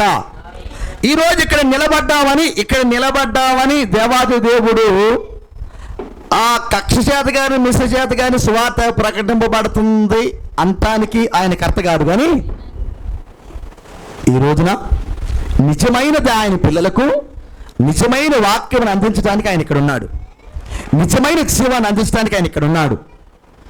నాకు అర్థమవుతుంది ఏంటంటే ఆయన ఏదో రోజులో జరుగుతుంది అని పౌలు అన్నాడు ఒక మాట. అది సంఘ శాఖకి సంబంధించిన మాట, బయటికి వెళ్తుంది అది. కానీ నేను అక్కడ ఉండదలుచుకోవట్లేదు. ఆయన ముందుకు వచ్చిన తర్వాత మేము ప్రకటించిన సువార్త కాక మరొక సువార్త మేమైన పరలోకంలో దూత చెప్పిన శాపగ్రస్తువుని గాక అక్కడ స్థిరపరిచాడు. అంటే వాక్యం మారదు. ఎవరి స్థానం వాడితే వాక్యంలో, ఎవరి భాగం వాడితే వాక్యంలో. ఎట్లా పడితే అట్లా వాక్యాన్ని ఎవరు పడితే వాడు తీసుకోవడానికి వీలు లేదు. హల్లెలూయా. ఆయన అంటున్నాడు, ఇది యాజకుల పని కానీ అది నీ పని కాదు. పరిశుద్ధ స్థలములో నుండి బయటికి పొమ్ము. అబ్బా, ఆ యాజకులు ఎదిరించిన మాట చాలా బాగుంది. ఎవరు ఎదిరించారు? వాక్యమును పట్టుకొని రాజును ఎదిరించారు. 52 సంవత్సరాల నుంచి రాజు మిమ్మల్ని పోషించిన నేను నాకు చెబుతారా మీరు? నేను 52 సంవత్సరాలు పరిపాలన చేస్తున్న వ్యక్తిని నాకు చెబుతారా మీరు? నాకు చెబుతారా మీరు? అంటే నువ్వు 52 సంవత్సరాలు కాదు, 100 సంవత్సరాల నుంచి పరిపాలన చేసిన ఇది వాక్యమే. 100 సంవత్సరాలు పరిపాలన చేసిన ఈ వాక్యం మారదు. ఈ వాక్యమును తీసుకునే అర్హత నీకు లేదు. ధూపం వేసే అర్హత నీకు లేదు. ఇక్కడ ఉండటానికి నువ్వు అర్హుడు కాదు అని వాక్యమును బట్టి రాజులు ఎదిరించారు. వాళ్ళు మరొక బాధ చెప్పాలంటే వాక్యాన్ని గౌరవించారు, వాక్యానికి ప్రథమ స్థానం ఇచ్చారు. మట్టి శరీరమైన రాజులు ఎదిరించారు. వాస్తవానికి కోపం వచ్చింది యెహోవాకి. ఎందుకంటే ద్రోహం చేసిన వీరి మీద, యెహోవా మీద. అందుకని ఆయన కోపాన్ని చూసి వీళ్ళు ఎదిరించారు. ఆమేన్. ఒకవేళ నీళ్ళు ఎదిరించకపోతే వీళ్ళకుండదేమో మరి. అందుకని వీళ్ళు ఎదిరించారు. హల్లెలూయా. వీళ్ళు సత్యాన్ని మాట్లాడారు. అక్కడ గ్లోరీ, ఉన్నది ఉన్నట్టుగా మాట్లాడు అని ఆ అభిషేకం లోపలికి వచ్చి రాజును ఎదిరించారు వాళ్ళు. ఓహో, ఓకేనా? ఎప్పుడైతే ఎదిరించారో, హల్లెలూయా, నువ్వు పరిశుద్ధ స్థలంలో నుండి బయటికి పొమ్ము, నీవు ద్రోహం చేసి ఉన్నావు.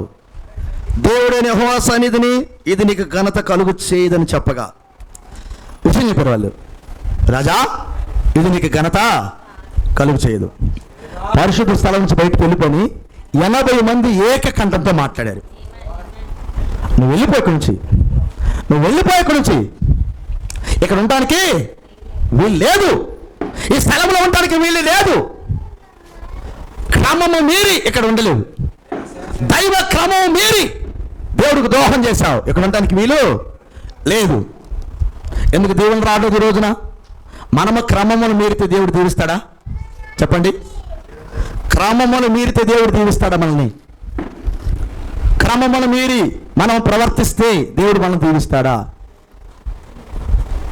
ఎందుకు ఈ వర్తమానం ఇంత కఠినమైంది? ఈ వర్తమానం ఎందుకు ఇంత ఇరుకైంది? ఎందుకంటే ఇది క్రమం నేర్పేది, మనకి తగ్గించుకుని దరిచేసేది.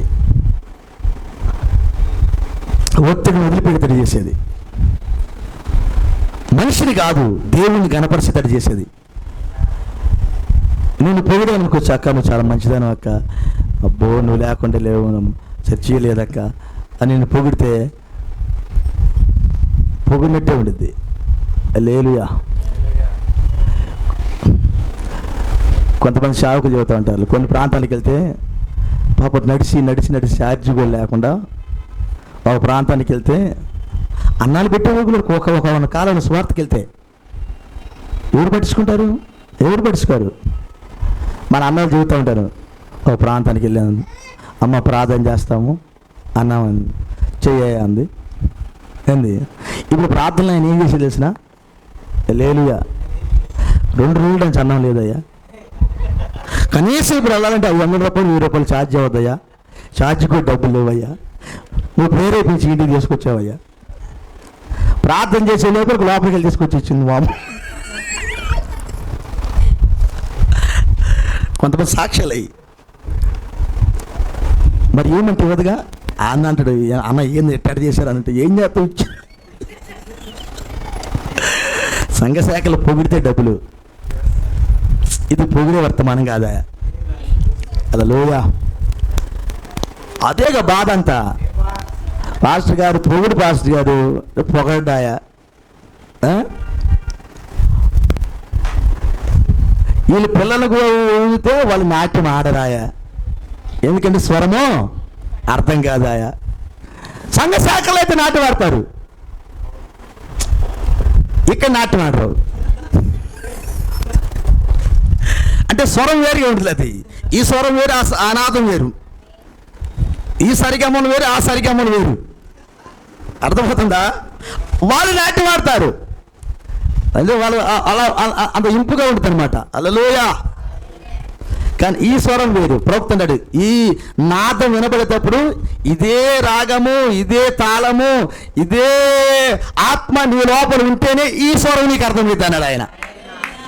వేరే ఆత్మకు అర్థం కాదు నీకు అన్నాడు. హల్లెలూయా. కాబట్టి ఇప్పుడు మనం ముఖస్థుతి చేసేదానికి కాదు ఈ వర్తమానం, ముఖస్థుతి చేసేదానికి కాదు ఈ వర్తమానం, ఇది పరలోక రాజ్యానికి సిద్ధపడే వర్తమానం ఇది. హల్లెలూయా. ఇప్పుడు ఆయన అన్నాడు, రాజా ఎమర్జెన్సీకి బయటికి వెళ్ళిపో, ఒకవేళ ఎక్కడిగా నువ్వు ఉంటే నీకు ఘనత కలగదు, ఇక్కడ ఘనత కలగదు, వెళ్ళిపో. 80 మంది ఒకే ఏకఖండంతో మాట్లాడారు, ఎదిరించారు రాజుని. రాజు నిలబడ్డాడు. రాజు నిలబడి అన్నాడు, ఒకసారిగా ఆయన రౌద్రుడై ఇలా అన్నాడు ఒక మాట. అది చదువుదాం. Praise the lord. 19వ వాక్యం చదువుదాం. ఉజ్జియా ధూపం వేయుటకు ధూపార్తిని చేతబట్టుకుని రౌద్రుడై, ఆ మాట అన్న తర్వాత కూడా, హెచ్చరిక చేసిన తర్వాత కూడా, 80 మంది సేవకులు ఇక్కడ ఉండొద్దు నువ్వని చెప్పిన తర్వాత కూడా ఆయన అన్నాడు, ఉజ్జియా ధూపం వేయుటకు ధూపార్తిని చేతబట్టుకుని రౌద్రుడై యాజకుల మీద కోపము అబ్బాబ్బాబ్బా, యాజకుల మీద కోపము. ఎవరి మీద? వాక్యమును తీసుకొచ్చే యాజకుల మీద కోపము చూపాడట. హల్లెలూయా. యెహోవా మందిరములో ధూపపీఠం పక్కన అతడు ఉండగా యాజకులు చూచుతూనే ఉన్నప్పుడు అతని నొసట కుష్ఠ రోగము పుట్టెను.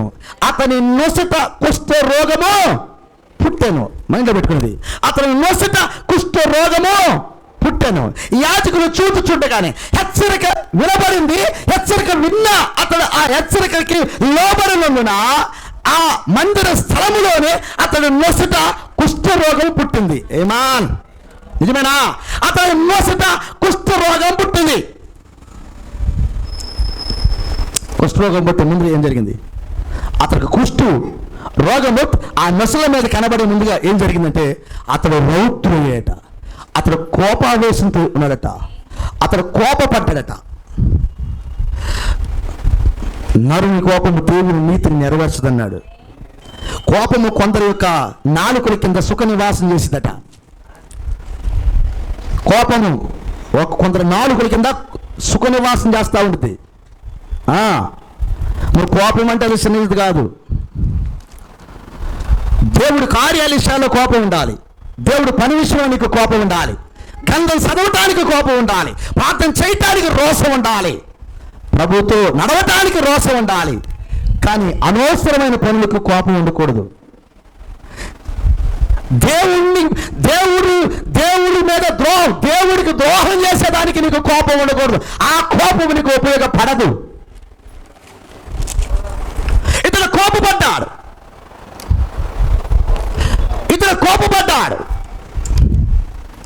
కోపం మంచిది కాదు. అది నీ జీవితాన్ని పాడు చేస్తుంది, అది నీ సాక్ష్యాన్ని పాడు చేస్తుంది. అర్థమవుతుందా? ఎక్కువ కోపం ఉంటే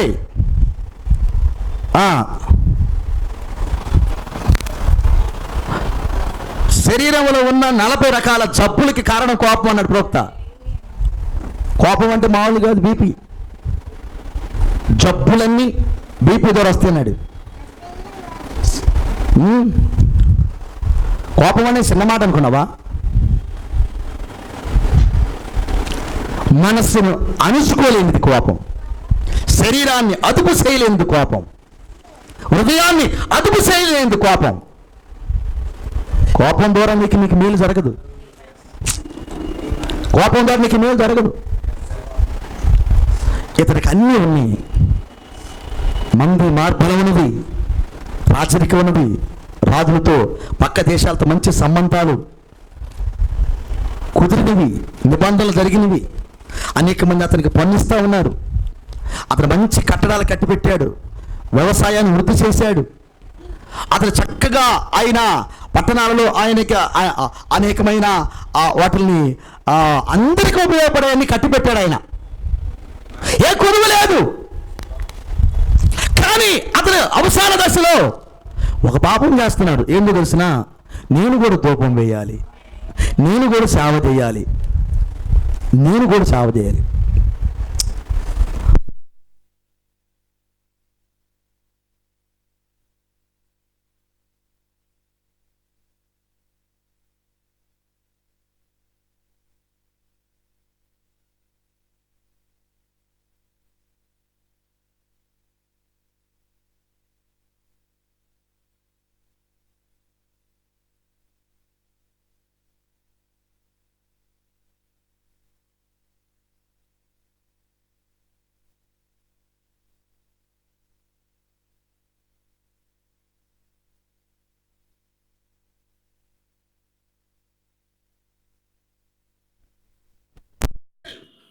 రాజాభిషేకం వేరు, సేవకుల అభిషేకం వేరు.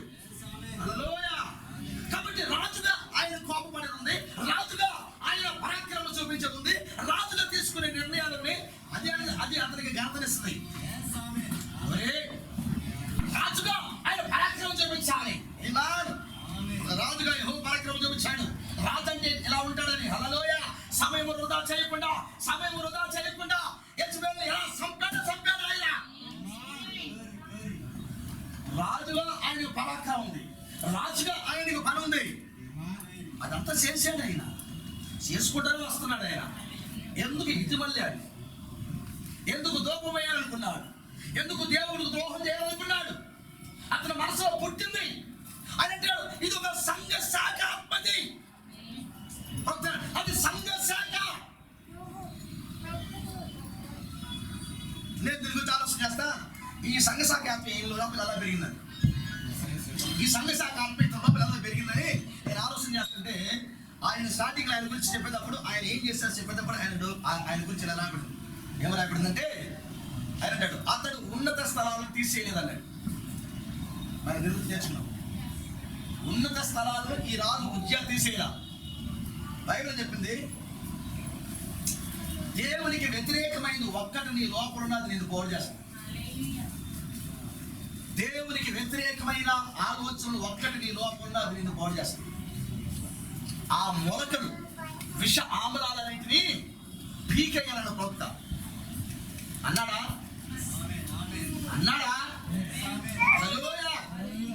ఎఫెసు రాసిన పత్రిక 5వ అధ్యాయం 6వ వాక్యం చదువు మాట. ఎఫెసు రాసిన పత్రిక 5వ అధ్యాయము 6వ వాక్యం చదువు. ఒక మంచి మాట ఉంది అక్కడ, చదువు. పెద్దమైన మాటల వలన ఎవడును మిమ్మల్ని మోసపరచనీయుడి. అయ్యా స్త్రీల వలన దేవుని ఉగ్రత అవిధేయులైన వారి మీదకి వచ్చును. హల్లెలూయా. అది ఎంత బాగుందమ్మా, చదువునానిక. కనుక మీరు అట్టి వారితో బాధవారి ఉండకుడి. మీరు పూర్వమందు చీకటి ఏమిటిని ఇప్పుడైతే ప్రభువునందు వెలుగై ఉన్నారు. వెలుగు ఫలము సమస్త విధములైన మంచిదనము, నీతి, సత్యమైన వాటిలో ఆయన వ్యర్థమైన మాటల వలన ఎవడు మిమ్మల్ని మోసపరచను. ఇక్కడ ఇట్టి క్రియల వలన దేవుని ఉగ్రత అవిధేయులైన వారి మీదకి వస్తున్నాడు. ఎవరి అవిధేయులు అన్నాడు? వాక్యములకు లోబడిన వారే అవిధేయులు. నిజమేనా? వాక్యానికి లోబడిన వారే అవిధేయులు. నిజమేనా? వాక్యానికి లోబడిన వారు అవిధేయులు. ఏం చేశాడు? దేవుని ఉగ్రత వాళ్ళ మీదకి వస్తుంది. వాక్యానికి లోబడిన వారు అవిధేయులు. వాళ్ళ దేవుని ఉగ్రత వస్తుంది. వచ్చి ఏం చేశాడు? వాక్యానికి లోబడిన ఏమొచ్చింది? దేవుని ఉగ్రత అతని మీదకి వచ్చేసి వచ్చినా? దేవుని ఉగ్రత అతని మీదకి వచ్చేసి యాజకులు అతనికి హెచ్చరిక చేసిన అతడి వేళ కారణం ఇతను సంఘశాఖ, ఒక సంఘశాఖ ఆత్మీయతను సంఘశాఖ కూర్చొని ప్రవక్త. సంఘశాఖ ఒక్క అవిధేయత హృదయం నీ లోపల అంటే కొంచెం నీ లోపల అది పెరుగుతూ ఉంటుంది. అందుకే అంటాడు వర్తమానం ఏంటంటే నువ్వు అన్ని విషయాల్లో దేవునికి లోబడాలి. ఏ విషయంలో కూడా నువ్వు అవిధేయుడిగా ఉండదు. ప్రతి విషయాన్ని నేర్చుకోవాలి. ప్రతి విషయంలో నమ్మకంగా ఉండాలి. నీ భార్య, నీ పిల్లలు, నీ కుటుంబ వ్యవహారం, వ్యక్తిగత జీవితాలు అన్నీ కూడా చక్కగా లోబడాలి. చక్కగా లోబడి ఆ వాక్యానికి సంపూర్ణమైన విధేయతతో జీవించాలి. ఏమి కొంచెము కూడా అవిధేయత కార్యములు అక్కడ ఉండదు. ఒక స్త్రీగా నీ బాధ్యతలను గుర్తించుడాలి. ఒక పురుషుడిగా నీ బాధ్యతలను గుర్తై ఉండాలి. స్త్రీగా నీ స్థానంలో నువ్వు కొనసాగాలి. పురుషుడిగా నీ స్థానంలో కొనసాగాలి. సంఘముగా ఒక విశ్వాసిగా నీ స్థానంలో నువ్వు కొనసాగాలి. ఒక సేవకుడిగా 5 రకాల పరిచయాలు ఉన్నవారు వారి స్థానాల్లో వారు కొనసాగాలి. హల్లెలూయా. ఎవరి స్థానంలో వారు ఉండాలి. ఒకవేళ మన స్థానం గారు మనం తప్పినట్లయితే ఇదిగో ఉజ్జీయం మీదకి వచ్చిన ఉగ్రత మన మీద కూడా వస్తుంది. ఇప్పుడు దేవుడికి ఏం కావాలి? క్రమముగా దేవుడికి ఏం కావాలి? వాక్యానికి లోబడిపోయి కావాలి. దైవ శక్తి పనిచేయాలంటే దేవుడికి లోబడివాడు కావాలి. Praise Lord. హల్లెలూయా. ఇక్కడే ఉన్నారా? పర్లేదు నా కూర్చోబెట్ట చెప్పండి. వస్తుందా? కరెంట్ వస్తుంది. కృప కలిగిన కాక. హల్లెలూయా. ఇప్పుడు ఉజ్జియా కాలంలో ఒక వ్యక్తి ఉన్నాడు. సమయం ఉందా? వెళ్ళొచ్చా ముందుకి? ఓకే, వెళ్దామా? ఒక 10 నిమిషాలు వెళ్దామా? మీరు ఆమె చేతి వెళ్దాం మరి ముందుకి. హల్లెలూయా.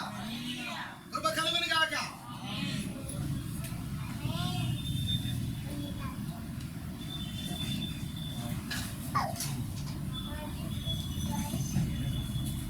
ఉజ్జియా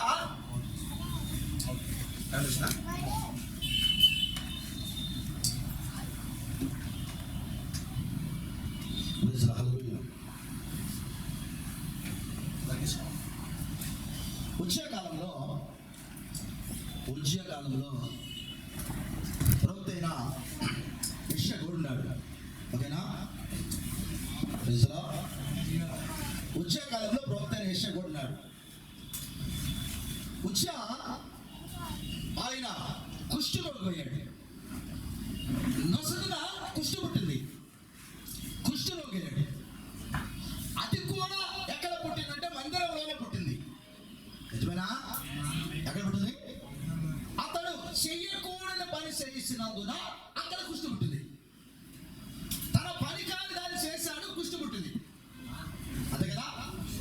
వాస్తవానికి ఆయన పని కాదు అది, ఆయన చేశాడు. ఆయన ఏం పుట్టింది? కుష్టు పుట్టింది. ఆయన కుష్టు పుట్టిన వాడు ఇశ్రాయేల్ సమాజంలో ఉండడానికి వీలు లేదు. అది ధర్మశాస్త్రం. ఒక కుష్టు రోగి సమాజంలో ఉండడానికి వీలు లేదు. మన భాషలో చెప్తే కుష్టుడుగా పాపం. ఒక పాపి దేవుడి సన్నిధిలో ఉండడానికి అర్హుడు కాడు. ఒక పాపి, పాపం చేసే వ్యక్తి, ఒక నటించే వ్యక్తి. పాపం ఏం చేస్తుందంటే మనము నటించేదని చేస్తాం. పశ్చాత్తాప పడలేదు. ఇక్కడ బాగానే ఉంటాం మనం, ఇక్కడ బాగానే ఉంటాం. ఇది ఒక ఆవరణం అన్నమాట, అందరికి వచ్చిన ప్లేస్ ఇది. కానీ అతి పరిస్థితులు నీవే. దేవదేవుడు నీ లోపలికి వచ్చినప్పుడు నువ్వెవరో చెప్తాడు. ఒక పాపి అతి పరిస్థితులను ఉండడానికి ఇష్టపడ్డాడు, అనగా దేవుడు తన లోపల ఉండడానికి ఇష్టపడ్డాడు. కాబట్టి పాపి ఎప్పుడు నటిస్తూ ఉంటాడు. అందుకే పాపము జీవితము దేవుడికి ఇష్టమైంది కాదు. అది ఒక కుష్టు రోగం, అది ఒక కుష్టు రోగం. కాబట్టి పాపము జీవితాన్ని దేవుడు ఎల్లవేళ అసహించుకుంటాడు, ఎప్పుడు అసహించుకుంటాడు. ఇప్పుడు ఇతనికి కుష్ఠవ్యాధి కలిగింది, అది కూడా అతి పరిశుద్ధమైన స్థలంలో, అనగా దేవుడికి ధూపం వేసే స్థలం దగ్గర. ఓకేనా? ఇప్పుడు అతను కుష్టి కలిగింది. యాజకులందరూ చూచుకుండగా కుష్టి కలిగింది. యాజకులు చూశారు, రాజుగారికి లోపల అతను మోసంలో కుష్టి కలిగింది. ఎక్కడి నుంచి బయటికి నెట్టేద్దాం అని చెప్పి నెట్టేయడం ప్రారంభం చేశారు. ఆ సమయంలో ఇతను కూడా అర్థమైంది, నా నొసట కుష్టి కలిగింది, నేను ఇక్కడ ఉంటే చచ్చిపోతానని. బయటికి వచ్చేసాడు. ఆయన వేరే ప్లేస్ తీసుకెళ్లారు, వేరే ప్రాంతానికి తీసుకెళ్లారు. ఒక ఇంట్లో అతను ఉంచారు.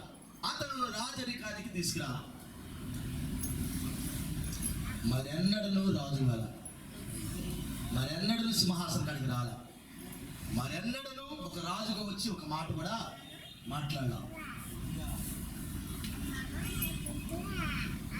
తన కుమారుడైన యోతాము ఇతను ఎప్పుడైతే అతను వేరే ఇంట్లో తీసుకెళ్ళి ఆ కుష్టివ్యాధితో వేరే ఇంట్లో పెడతాడు, తీసుకెళ్ళి తన కుమారుడికి అప్పగిస్తాడు.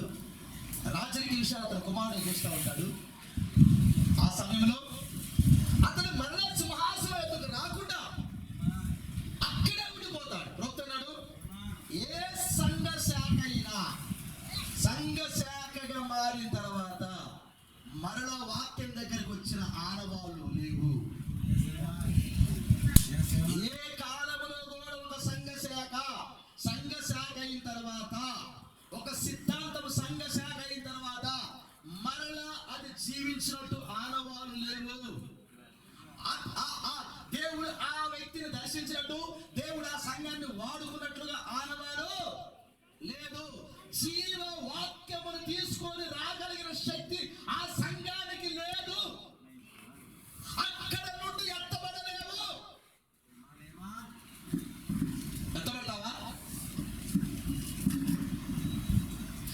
గిల్గాలు నుండి బయలుదేరుతున్నాడు. ఎందుకు గిల్గాలు ఏం చూసాం మనం? గిల్గాలులో ఏం చూసాం గుర్తుందా మీకు? గిల్గాలు ఏముంది? ఏముంది సార్? గిల్గాలు ఎత్తబడేదానికి మొట్టమొదటి ప్లేస్. అది నిన్ను పరీక్షించే స్థలం, అది నీకు పరీక్ష చేసే స్థలం. అది గిల్గాలుకి వెళ్ళినప్పుడు అక్కడ ఏమున్నా? గిల్గాలు ఎవరున్నారు సార్? ఎవరున్నారు? ఎలిషా రిటర్న్ ప్రయాణంలో గిల్గాలకు వస్తే గిల్గాలు ఎవరున్నారు సార్? సార్ మాట్లాడే అమ్మో, నువ్వే అరుచుకో, నువ్వే చెప్పుకో, నువ్వే చదువుకో, మా సంబంధమే లేదు అన్నట్టు. గ్రంథాలు చదవకుండా చెప్పిన దాన్ని కూడా గుర్తుపెట్టుకోకుండా మీరు ఓవర్ టైంలో చూస్తుంటే ఇంకేం చెబుతాం ప్రసంగాలు.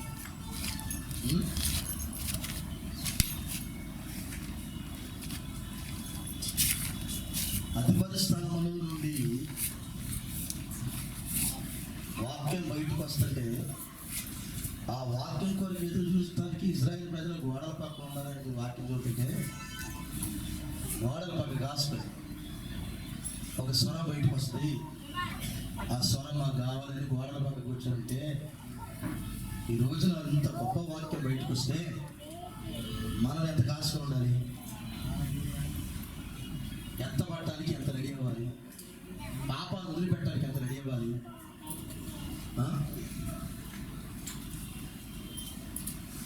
లేఖనాల దగ్గరికి మనం వెళ్ళినప్పుడు లేఖనము మనకు బోధించినప్పుడు అది లేఖనం ఎట్ట అవుతుంది? బోధించబడిన దాన్ని గుర్తుంచుకోకపోతే మనం ఎట్టా లేఖన సంబంధించిన పిల్లలు అవుతాం.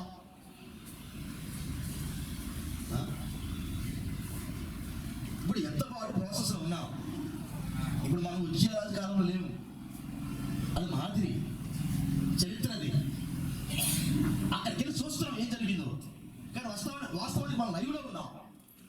ఇప్పుడు ఏం జరుగుతుందో చూడాలి. ఇప్పుడు ఎక్కడికి రాకుండా మనకి మెసేజ్ ఎట్లా ఉంటుంది? అక్కడికి వస్తున్నాను నేను. ఇప్పుడు మనము ఎత్తబడే సమయంలో ఉన్నాం, పరీక్ష సమయంలో ఉన్నాం. ఎక్కడున్నా? ఇప్పుడు పరీక్ష సమయంలో ఉన్నాం. ఎక్కడున్నా సార్? ఇప్పుడు నువ్వు పరీక్షింపబడకుండా నేను లోపలికి తీసుకెళ్ళాలి. నేను రాత్రి చెప్పాను, నువ్వు ఫ్లైట్ ఎక్కే ముందుగా 2 గంటల సేపు నీ బాడీని చెకప్ చేస్తారు. ఫ్లైట్లో ఎక్కే ముందుగా 2 గంటల ముందుగా వెళ్ళాలి. నీ బాడీ ఎంత చెకప్ చేస్తారు. చెకప్ చేసిన తర్వాతనే ఫ్లైట్ దగ్గర పంపుతారు. నీకు అన్ని కాగితాలు ఉన్నా, రిజర్వేషన్ అయిపోయినా, సీట్లో నీకు నీ బెర్త్ ఖాయమైనా పంపించరు. అక్కడ పంపించరు. అప్ అండ్ డౌన్ ఛార్జీలతో టికెట్ చూపించినా పంపించరు. సెటప్ చేసే పంపుతారు. నీ యొక్క బ్యాగుని నిన్ను పూర్తిగా స్కాన్ చేసి ఏ లోపం లేదన్నప్పుడు పంపుతారు నిన్ను ఫ్లైట్లోకి. ఒకవేళ లోపలికి వెళ్ళిన తర్వాత నీ లోపల ఏమన్నా కొంత విలువైన ప్రపంచాలకు ఉపయోగపడే వ్యక్తులు చచ్చిపోతారు. గొప్ప గొప్పలు చచ్చిపోతారు నీ దెబ్బకి. ఒకవేళ బాంబు తీసుకెళ్తాను అది పేలిందని గొప్ప గొప్ప వ్యక్తులు చచ్చిపోతారు నీ ద్వారా. అందుకని వారు నిన్ను అలా తీసుకెళ్ళి సెటప్ చేసి ఫ్లైట్కి పంపుతారు. ఇప్పుడు భూమి మీద ఏం జరుగుతుందంటే సెటప్ జరుగుతుందండి. ఇప్పుడు ఎత్తబడడానికి సెటప్ జరుగుతుంది. గెలగాలి, అది ఎత్తబడే ప్లేస్. అది ఎత్తబడే ప్లేస్ ప్రారంభమైంది అక్కడే. అక్కడ సెటప్ జరుగుతుంది. నువ్వు ఎట్లా పడతాడు? నువ్వు నేను కూడా దేవుడు నమ్ముకున్నట్టు నేను ఎక్కడ తీసుకెళ్తాడు దేవుడు? అలా తీసుకెళ్ళి సార్, నువ్వు నమ్ముకున్నది అది వాక్యమా కాదని రుజువు చేయబడాలి. ఎక్కడన్నారా? అది వాక్యమా కాదని రుజువు చేయబడాలి. నేను ఎలా పడితే అలా తీసుకెళ్తే తెలుస్తుందా?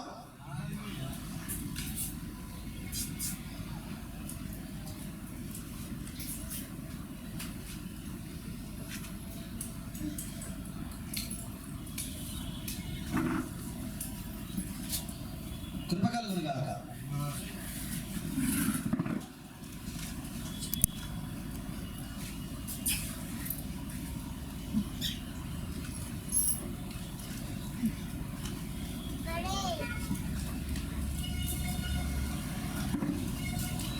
ఈ సమయంలో 10 నిమిషాలు తీసుకుంటాను, కొంచెం ఓపిక పట్టండి.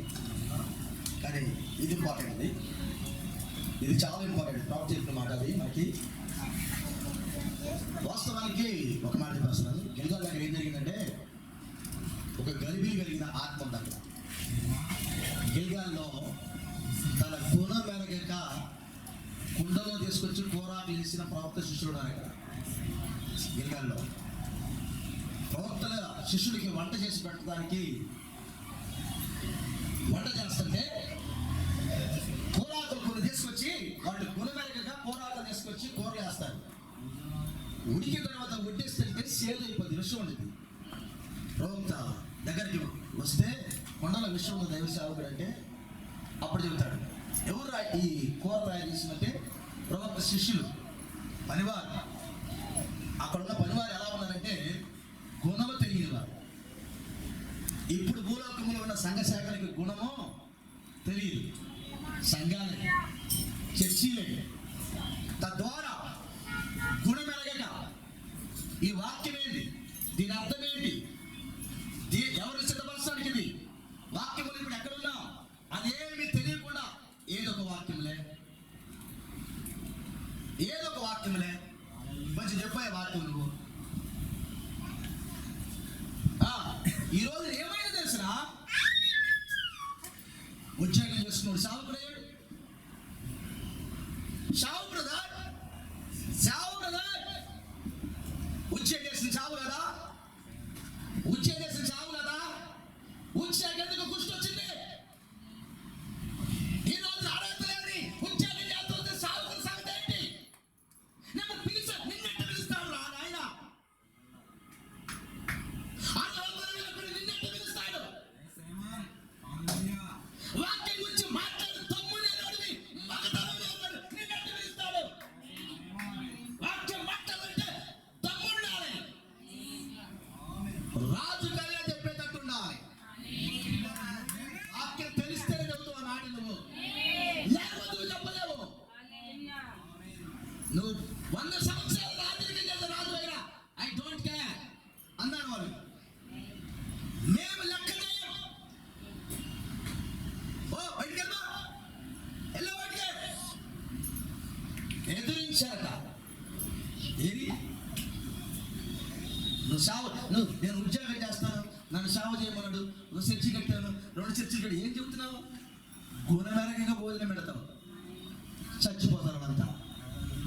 సంఘశాఖలు ఇప్పుడు ఏమని చచ్చి ఉన్నాయి, సంఘశాఖలోని ఆ చచ్చిన ఆహారము ఆ విషము తిని చచ్చిపోయింది, సంఘశాఖ చచ్చిపోయింది, అది మరణమైన ప్రభుత్వం, సంఘశాఖ మరణం. ఏదో ఒకట్లయ్యా కొంచెం చెప్పే వాక్యం, ఏదో ఒకట్లయ్యా ఎవరో ఒకట్లయ్యా చెప్పే వాక్యం లేదు సార్, ఎవడ పడితే వాడు చెప్పేది కాదు ఈ వాక్యం, గుర్తుంచుకో. సంఘ శాఖను ఎవడైనా బాగు చేసుకోవచ్చు, అది సత్యుంది, కానీ వర్తమానం అది కాదు, వర్తమానము అర్హత కలిగిన వ్యక్తి రావాలి, వర్తమానం ఎన్నిక, వర్తమానం ముందు నిర్ణయము, వర్తమానం అనగా క్రమము, వర్తమానం అనగా అది ఎక్కబడే ప్రాసెస్ లో పరిపూర్ణమైన వాక్యం అదే, అక్కడ అవసరము లేదు.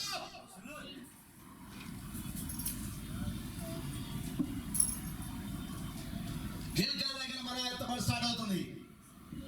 గిల్గాల దగ్గర ఎవరున్నారు తెలిసినా, గుణము తెలియని వారు ఉన్నారు. గిల్గాల ప్రాంతంలో గుణము తెలియని వాళ్ళకి వంటలో ఏం వేయాలో తెలియదు, ఆహారం ఏం పెట్టాలో తెలియదు, చచ్చిపోయే జనం, చచ్చిపోయే ఆహారం ఉంది అక్కడ. అలాంటి ప్లేస్కి వెళ్ళాడు ఎలీషా, మరొక మాటలే ఆ ప్లేస్ దాటారు ఏలియా, ఆ ప్లేస్ ఆ గలిగిలు దాటాడు, ఆ గుణ కలిగిన ప్లేస్ దాటాడు, వాళ్ళకి గుణము లేదు కానీ వీరికైతే గుణం ఉంది. ఆయన దారి దాటాడు, ఆయన బేతేలు దాటాడు, ఆయన ఎరుకోలు దాటాడు, ఏలు చిన్న ప్లేసులు కాదు కదా, మనం నేర్చుకున్నాం. బేతేల్లో గౌరవించిన బోడివాడని ఎగతాళి చేసిన వాక్యాన్ని ఎగతాళి చేసిన గుంపు ఉంది. ఈరోజు లేదా ఏంది అమ్మవారు ఎత్తులేదు, ముసుగులేదు గుంపు, అది ముసుగేస్తారా మీరు? ఎంతమంది ఎగతాళి చేస్తారు మనల్ని, ముసుగేస్తారా మీరు? ఎగతాళి చేయలేదా ఆ రోజున? బోడివాడని 42 మంది పిల్లలు ఎగతాళి చేయలేదా? ఏం జరిగింది? ఎగతాళి చెప్తే దేవుడు వాక్యాన్ని ఎల్లుబాట్లు వచ్చి 42 పిల్లలు చంపలేదా? ఎందుకు తప్పింది? వాక్యాన్ని ఎగతాళి చేసినందుకు తప్పింది వాక్యం.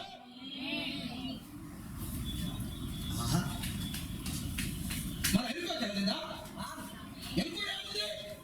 నిస్సారమైన భూమి లేదా? చెడిపోయిన జలలేదు అక్కడ. ఇది రమ్యమైన స్థలమే కానీ ఈ ఓట చెడిపోయిందయ్యా, భూమి నిస్సారమైపోయిందయ్యా, చూసేదానికి రమ్యమైంది, ముఖాలు బాగలేవండి, లోకంతో పోల్చుకునే తక్కువ కాదు, కానీ నిస్సారమైన భూమి, అది జీవము లేని ఆయన తీసుకురాగా కొత్త కొండలో కొంచెము ఉప్పేసి తీసుకురామని చెప్పలేదా? సరి చేశాడా? ఆ ప్లేస్లో ఏది దాటలేదా? మరి ఆయన దాటితే నువ్వు దాటొద్దా? ఏది సిద్ధపాటు? హల్లెలూయా! ఇది సిద్ధపాటు పరీక్షింపబడే సమయం. ఇది ప్రభు మన దీవించరు కాక. ఇక్కడేనారా? గ్లోరీ హల్లెలూయా! ఈ ఉజ్జియా తన కుష్ఠరోగి అనగా ఏంటది? కుష్ఠరోగి అనగా మరణం, పాపం. ఓకేనా? కుష్ఠరోగి అంటే పాపం, మరణం. వాస్తవానికి మరణం వస్తుంది ఏముండాలి? ఏముండాలి? మన నష్టం, మన నష్టం ఏముండాలి? చదువుదాం. ఇప్పుడు మన నష్టం ఏముండాలి? ప్రకటన గ్రంథం 14:1 చదువుదాం. మన నష్టం ఏముండాలి? చదవండి సార్ త్వరగా. మరియు నేను చూడగా ఇదిగో ఆ గొర్రె పిల్ల సీయోను పర్వతం మీద నిలబడి ఉన్నది. ఆయన నామము ఆయన తండ్రి నామం నొసల యందు లిఖింపబడి ఉన్న. ఎక్కడ ఉంది ఆయన నామము? ఆయన తండ్రి నామం ఎక్కడ ఉంది? ఇప్పుడు నొసల యందు ఉండాలి. 1,44,000 మందికి నొసల మీద ఉంది. ఇప్పుడు వధువు ఏమి ఉండాలి? వధువు కూడా నొసల మీద ఉండాలి. ఓకేనా? ప్రొత్తాడు. వాస్తవానికి నీకు నొసల మీద వచ్చే ముందుగా ఆ నామం ఆయన తొడల మీద ఉంది. ఆయన నామం ఏడుంది? ఆయన తొడల మీద ఉంది. తొడల మీద ఉంది. మన నొసల మీదకి ఎట్లా వచ్చింది? ఆయన తొడల మీద ఉన్న నామము మన నొసల మీదకి వచ్చింది. కానీ వచ్చాకే ఇప్పుడు నొసల మీద ఏముంది? కుష్ఠుంది, మరణం ఉంది, పాపం ఉంది. కానీ మన నొసల మీద ఏముండాలి? ఆయన నామం ఉండాలి. అంటున్నాడు, నేర్చుకున్నావు. ఆయన నొసల, మన నొసల మీదకి నామం ఉన్నది. ఆయన నామం ఆయన తండ్రి నామం ఒక నామమే, రెండు నామాలు కాదు. కన్ఫ్యూజ్ అయ్యాం. ఆయన నామం ఆయన తండ్రి నామం ఒక నామమే. ఈ నామము ఆయన తొడల మీద లేదు. ఆయన తొడల మీద నామం నీ నొసల మీదకి వచ్చింది. హల్లెలూయా! మరొక మాట చెప్పండి. ఆ తొడలను అంగీకరించడం ద్వారా ఆ నామం నీ నొసలకు వచ్చింది. హల్లెలూయా! ఆ తొడలను అంగీకరించడం ద్వారా అది నొసల మీదకి వచ్చింది. ఆ తొడలో జీవం ఉన్నది అన్నాడు. ఆ కారణ చేత అబ్రహాము ఆ యొక్క యాకోబు తొడని చేయబెట్టి ప్రమాణం చేయించుకున్నాడు. తొడలో ఉన్నది జీవం ఉన్నది. తొడలో జీవం ఉన్నది. సంతానాన్ని ఉత్పత్తి చేసే జీవము తొడలో ఉన్నది. ఆ తొడలో ఉన్న జీవము నడుములోకి వస్తుంది. ఇప్పుడు ఆ పేరు నొసటికి వచ్చింది మనకి. ఎందుకంటే జీవాన్ని తీసుకున్నాం కాబట్టి, ఆ జీవంతో పుట్టాం కాబట్టి. మరి హల్లెలూయా! వాస్తవానికి ఏం వస్తుంది? ఉంది, కుష్టుంది. ఇప్పుడు అది అన్నాడు, రాజా ఆయన బయటికి నెట్టారు. చచ్చిపోయిందాక ఆయన మరలా రాజరికానికి రానా? చచ్చిపోయిందాక. దాని అర్థం ఏంటాడు ప్రవక్త? ఒక సంఘ శాఖ వాక్యం నుంచి పక్కకి వెళ్తే మరెన్నడూ కూడా వాక్యం తీసుకోవడానికి దానికి అర్హత లేదు. దానికి చక్కని సాదృశ్యము ఉజ్జియా. ఎన్నడూ వాక్యం తీసుకునే సంఘ శాఖ ఎంత బాగా బిల్డింగ్ ఉందో, ఎంత లక్షల మంది నీ దగ్గర ఉన్నది కాక వాక్యమును తీసుకునే అర్హత నీకున్నదు. కథలు చెప్పుకో నువ్వు బైబిల్లో అంతవరకే. జీవాన్ని ఉత్పత్తి చేసే వాక్యం నీ వద్దకు రాదు.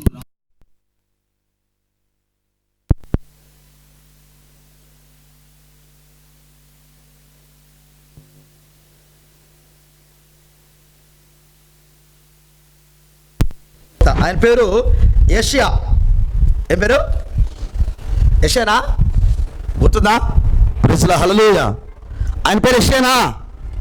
వీళ్ళిద్దరు సమకాలికులు, ఫ్రెండ్స్ అంట. పోతుంటాడు ఈ మాట విన్నారమ్మా? ఫ్రెండ్స్. చచ్చిపోయినా ఈయన కుష్ఠరోగాడు, కానీ ఇతడు నమ్మలా. ఎవరు యెషయా నమ్మలా. నా ఫ్రెండ్ కుష్ఠరోగి, ఇంత మంచి రాజు కుష్ఠరోగి అవటం ఉందని గ్రహించలేకపోయాడట. కానీ బైబిల్ ఎలా ఉంది? ఆయన వాస్తవానికి దేవుని చేత గొప్ప పని చేయటానికి నియమించబడిన వ్యక్తి యెషయా. అద్భుతమైన సేవకుడు, ప్రవక్త. 66 గ్రంథాలను తన పుస్తకంలో రాసిన ఘనుడు.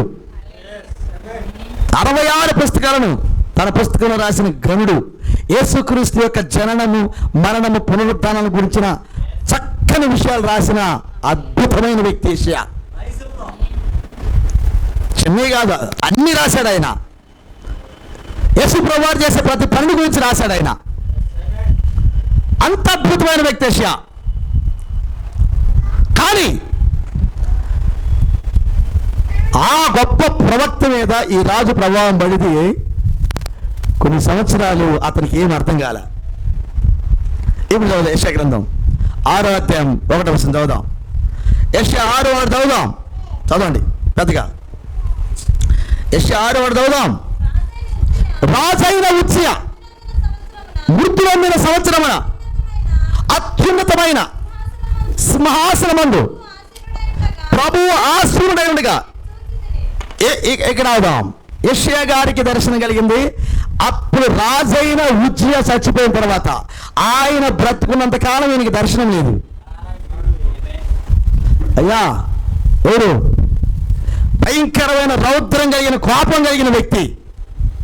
ఎవరైనా కోపము నివాసం చేస్తుంది ఈయన దగ్గర. ఈయన చచ్చిందాకా ఈయనకి దర్శనం లేదు. ఇదేంటి? ఆయన చావటానికి ఈయన దర్శనం కలగడానికి లింక్ ఏంటంటున్నా? ఆయన చచ్చితే కానీ ఈయనకి దర్శనం కలగల, ఆయన చచ్చిపోతే కానీ దేవుడు దర్శించలా. ఏంటంట? రాజైన ఉజ్జియా మృతి పొందిన తర్వాత ఈయనకి దర్శనం కలిగింది. అయ్యా కొన్ని ఉంటే మన లోపల అవి చచ్చిందాక మనకు కూడా దర్శనం కలగదు. బాగుంది మాట. కొన్ని ఉంటే మన బ్లడ్లో అవి చచ్చిందాక మనకి దర్శనము కలగదు. కొన్ని లోపాలు ఉంటాయి, అవి పోయిందాక దర్శనం కలగదు. కొన్ని దెయ్యాలు పట్టుకుని ఏడబడతా ఉంటాయి. ఒక్కొక్కరికి ఇంతలా గడ్డలు ఊళ్ళంతా ఉంటే చూసాం. కొంతమంది గడ్డలుగా ఉంటాయి. ప్రవక్త దగ్గరికి ఆ గడ్డలు కలిగిన ఒక వ్యక్తి వస్తే ఆ ప్రవక్త అన్నాడు, ఆ గడ్డలు కలిగిన అవన్నీ ఈ దెయ్యాలన్నాడు ప్రవక్త. ఈయన ప్రార్థన చేస్తే ఏం జరిగిందో తెలిసిన?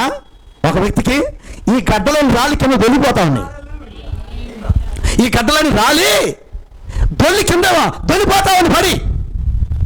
వామ్మ ఏంటి గడ్డలు రావుతున్నాయి అంటే ఆ ముఖానికి ఆ ఒళ్ళంతా ఉన్న కణుతులు అంటారు. ఆ కణుతులను రాలిపోతున్నాయి, కింద దొల్లుకుంటూ పోతున్నాయి. క్యాన్సర్ రోజు ఇంతలా క్యాన్సర్ గడ్డ కట్ అయ్యి ప్రార్థన చేయగా అది తునికి కింద పడింది. తునికి కింద పడేసరికల్లా ఆ తునిగిన ప్లేస్ ఆ కాయం అలాగే ఉంది. దాన్ని ఫోటో తీసి పేపర్లు వేశారు.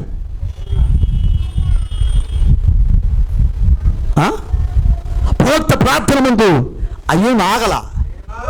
ఆ దెయ్యాలను ఊరిపడి కింద పడి దొలుతా ఉంది అక్కడ. ఆహా హల్లెలూయా! ఎంతటి ప్రభావం కదా! ఒక అద్భుతమైన వ్యక్తి, ఒక అద్భుతమైన సేవకుడు మన కాలంలో దేవుడి శక్తిని రుజువు చేయడానికి పంపబడ్డాడు. నిజమే కదా? ప్రతి ప్రవక్త కూడా అంత గొప్పవాడే. కానీ యెషయా అంత గొప్ప ప్రవక్త అయింది కూడా అతనికి ఏమీ తెలియని పరిస్థితిలో ఉన్నది. ఒక రోజున ఆయన సింహాసనం దగ్గరికి వెళ్ళడానికి అవకాశం కలిగింది. మీరు కానీ చూసినట్టే ఏ రాజుకి కలిగిన దర్శనము ఏంటి? రాజులకు రాజైన రాజును చూడటానికి ఈయనకి దర్శనం కలిగిందట. ఎవరికి? యెషయాకి.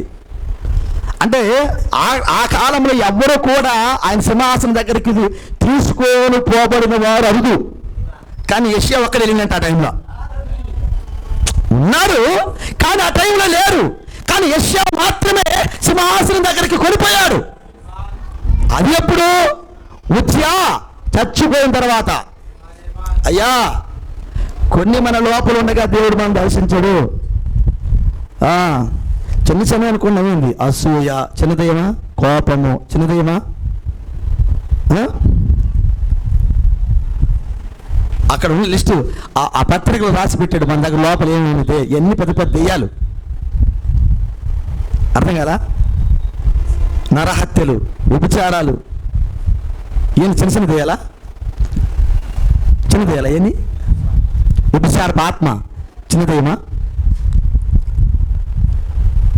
ఏం పెద్ద దెయ్యాలు.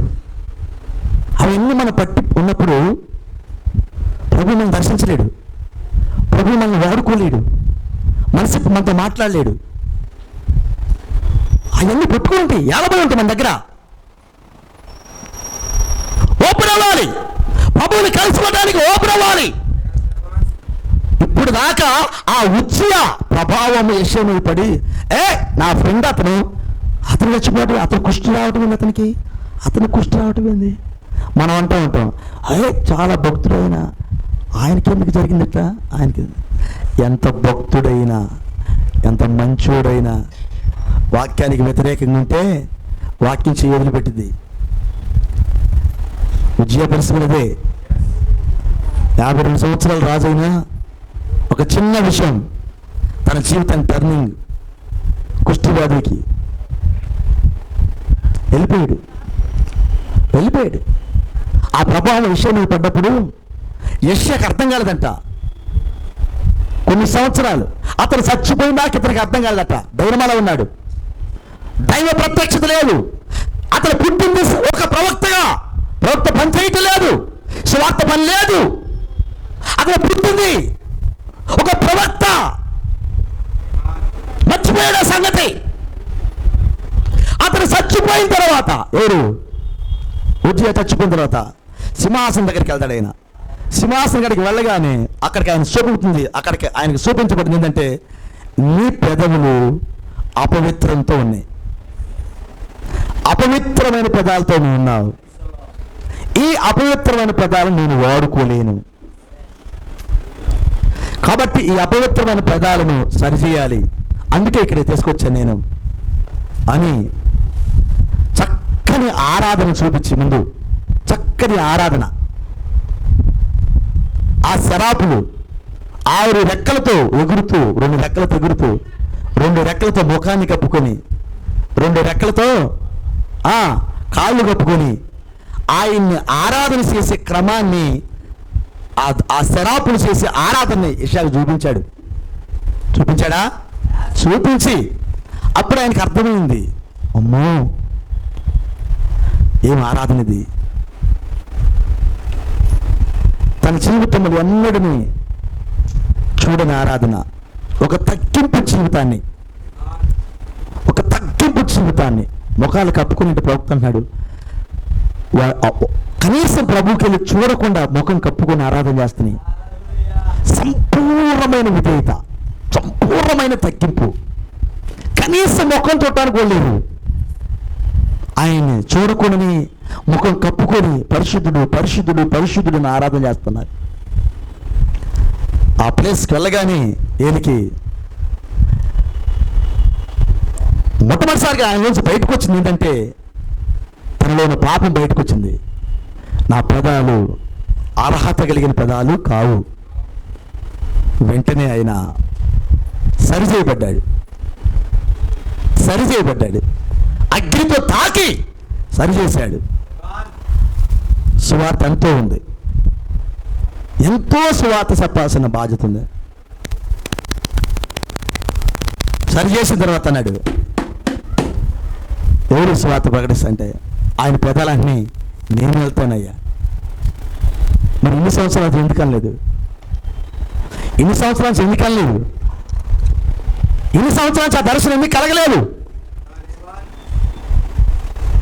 మనలో అవిధేయత ఉంటే, మనలో కానీ పాపం ఉంటే, సరిచేయబడిన జీవితాలు ఉంటే దేవుడు మనల్ని వాడుకోలేడు. ఎవరి స్థానం వాడితే. ఎక్కడైనారా? ప్రభువును దీవించుగాక. ప్రార్థన చేద్దాం. అయ్యా పాపం ఏందో వారం రోజులు నిద్రలేని వాళ్ళు నిద్రపోతున్నారు. ఏం రాత్రి ప్రార్థన చేస్తున్నారు కాదు మీరు? రాత్రి ప్రార్థన చేస్తున్నారు మీరు?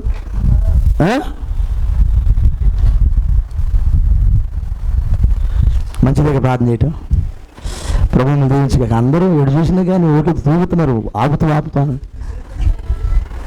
ఆడవాళ్ళు తూగుతున్నారు, మగవాళ్ళు తూగుతున్నారు. ఫలావాసం ప్రభావం అంట. విలియం గారు ఫలాలు చూపించలేదన్నా ఆ ప్రభావం వధువుకి ఏ ప్రభావం చూపదులే. హల్లెలూయా. ప్రభు మీకు దీవించును గాక. మనం భూలోక సంబంధమైన ఈ మట్టిని తినడానికి పుట్ల, వాక్యాన్ని తినడానికి పుట్టాం మనం. ఆమేన్. హల్లెలూయా. మనం ఎంత నష్టపోయినా వాక్యం కావాలి మనకి. అది మన జీవితం. ఎన్ని కోల్పోయినా మనకు వాక్యం కావాలి. వాక్యాన్ని పట్టుకోవాలి మనం. వాక్యాన్ని కలిగి ఉండాలి. వాక్యం కొరకు జీవించాలి. మనము మన కుటుంబాలు ఆ రీతిగా ఉండాలి. ఎందుకంటే వాక్యం లేని జీవితమే కాదు. ప్రథమ స్థానం వాక్యానికి ఇవ్వండి, మొదటి స్థానం వాక్యానికి ఇవ్వండి. దేవుడి వాక్యమే మొదటిది, ఇంకేదైనా తర్వాతే. అలాంటి జీవితాలు కలిగి ఉండండి. ఇంకా రక్షింపబడిన వారంటే రక్షింపబడండి. ప్రభువైన యేసుక్రీస్తు నామములో బాప్తిసం పొందండి. మారు మనసు పొంది పాపక్షమాపణ నిమిత్తం ప్రభువైన యేసుక్రీస్తు నామములో బాప్తిసం పొందినప్పుడు అప్పుడు నిత్యశివానికి కావలసిన ఆ దూతల సహాయం, పరలోక రాజ్యానికి వెళ్ళి దారిని చూపించే ఆ పరిశుద్ధాత్ముడు, ఆ పరలోక రాజ్యానికి సంబంధించిన బెట్టాలంతా దిగిద్ది నీకు సహాయపడతారు. ఖచ్చితంగా నువ్వు ఈ లోకానికి సంబంధించిన వ్యక్తివి కాదని చెప్తారు. పరలోక రాజ్యానికి వెళ్ళడానికి దారి చూపుతారు.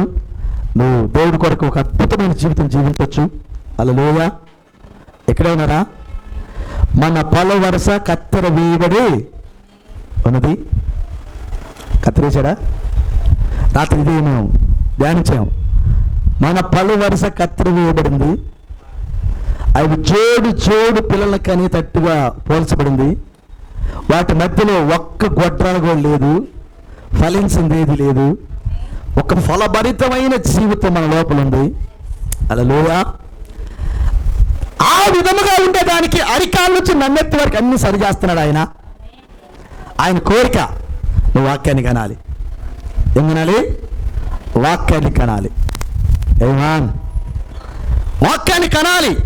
ఆయన నీ ద్వారా ఆశించిన వాక్యాన్ని కనాలి. ఆ జీవ గ్రంథంలో ఉన్న పిల్లల పేర్లు ఎవరైతే చివరి దినాల్లో ఉన్నారో వారిని కనాలి. కనాలి అంటే అది నీ వారే. రెడీగా ఉండి ఇప్పుడు నీ మనసు అని గర్భం తెరవబడి అక్కడికి నీ వాక్యం వచ్చినట్టయితే నువ్వు ఆ వాక్యాన్ని కంటావు. అది మన డ్యూటీ.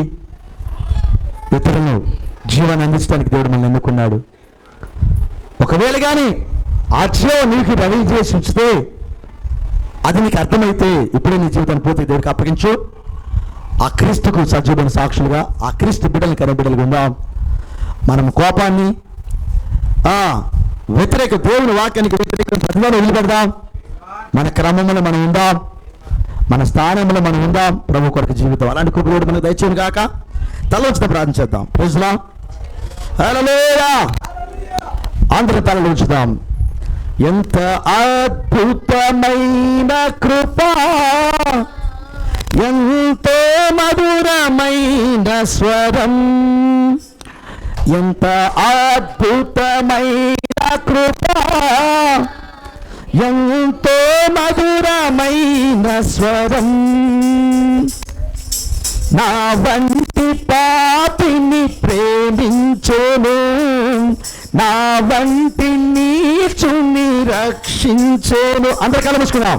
నా వంటి అందరి కళ్ళు మూసుకొని దేవుని ఆరాధించేద్దాం, పాడదాం. నా వంటి నీచుని కృపా కృపా కృపా కృపా నీ కృపా నీ కృపా ఎంత అద్భుతమైన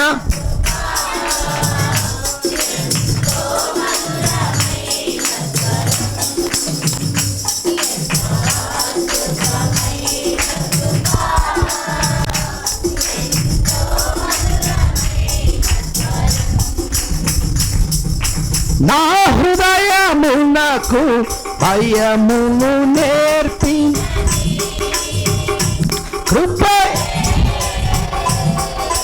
నా కలవరములను తొలగించినది కృపయే. నా హృదయమునకు భయమును నేర్పినది నా కలవరములను తొలగించినది కృపా కృపా కృపా కృపా నీ కృపా ఎంత అద్భుతమైన ఎంతో మధురమైన స్వరం, ఎంత అద్భుతమైన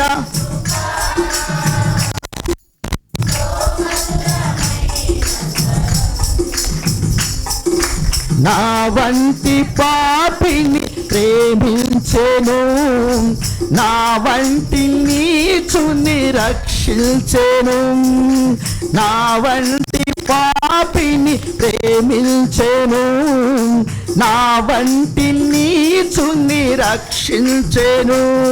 కృపా కృపా కృపా కృపా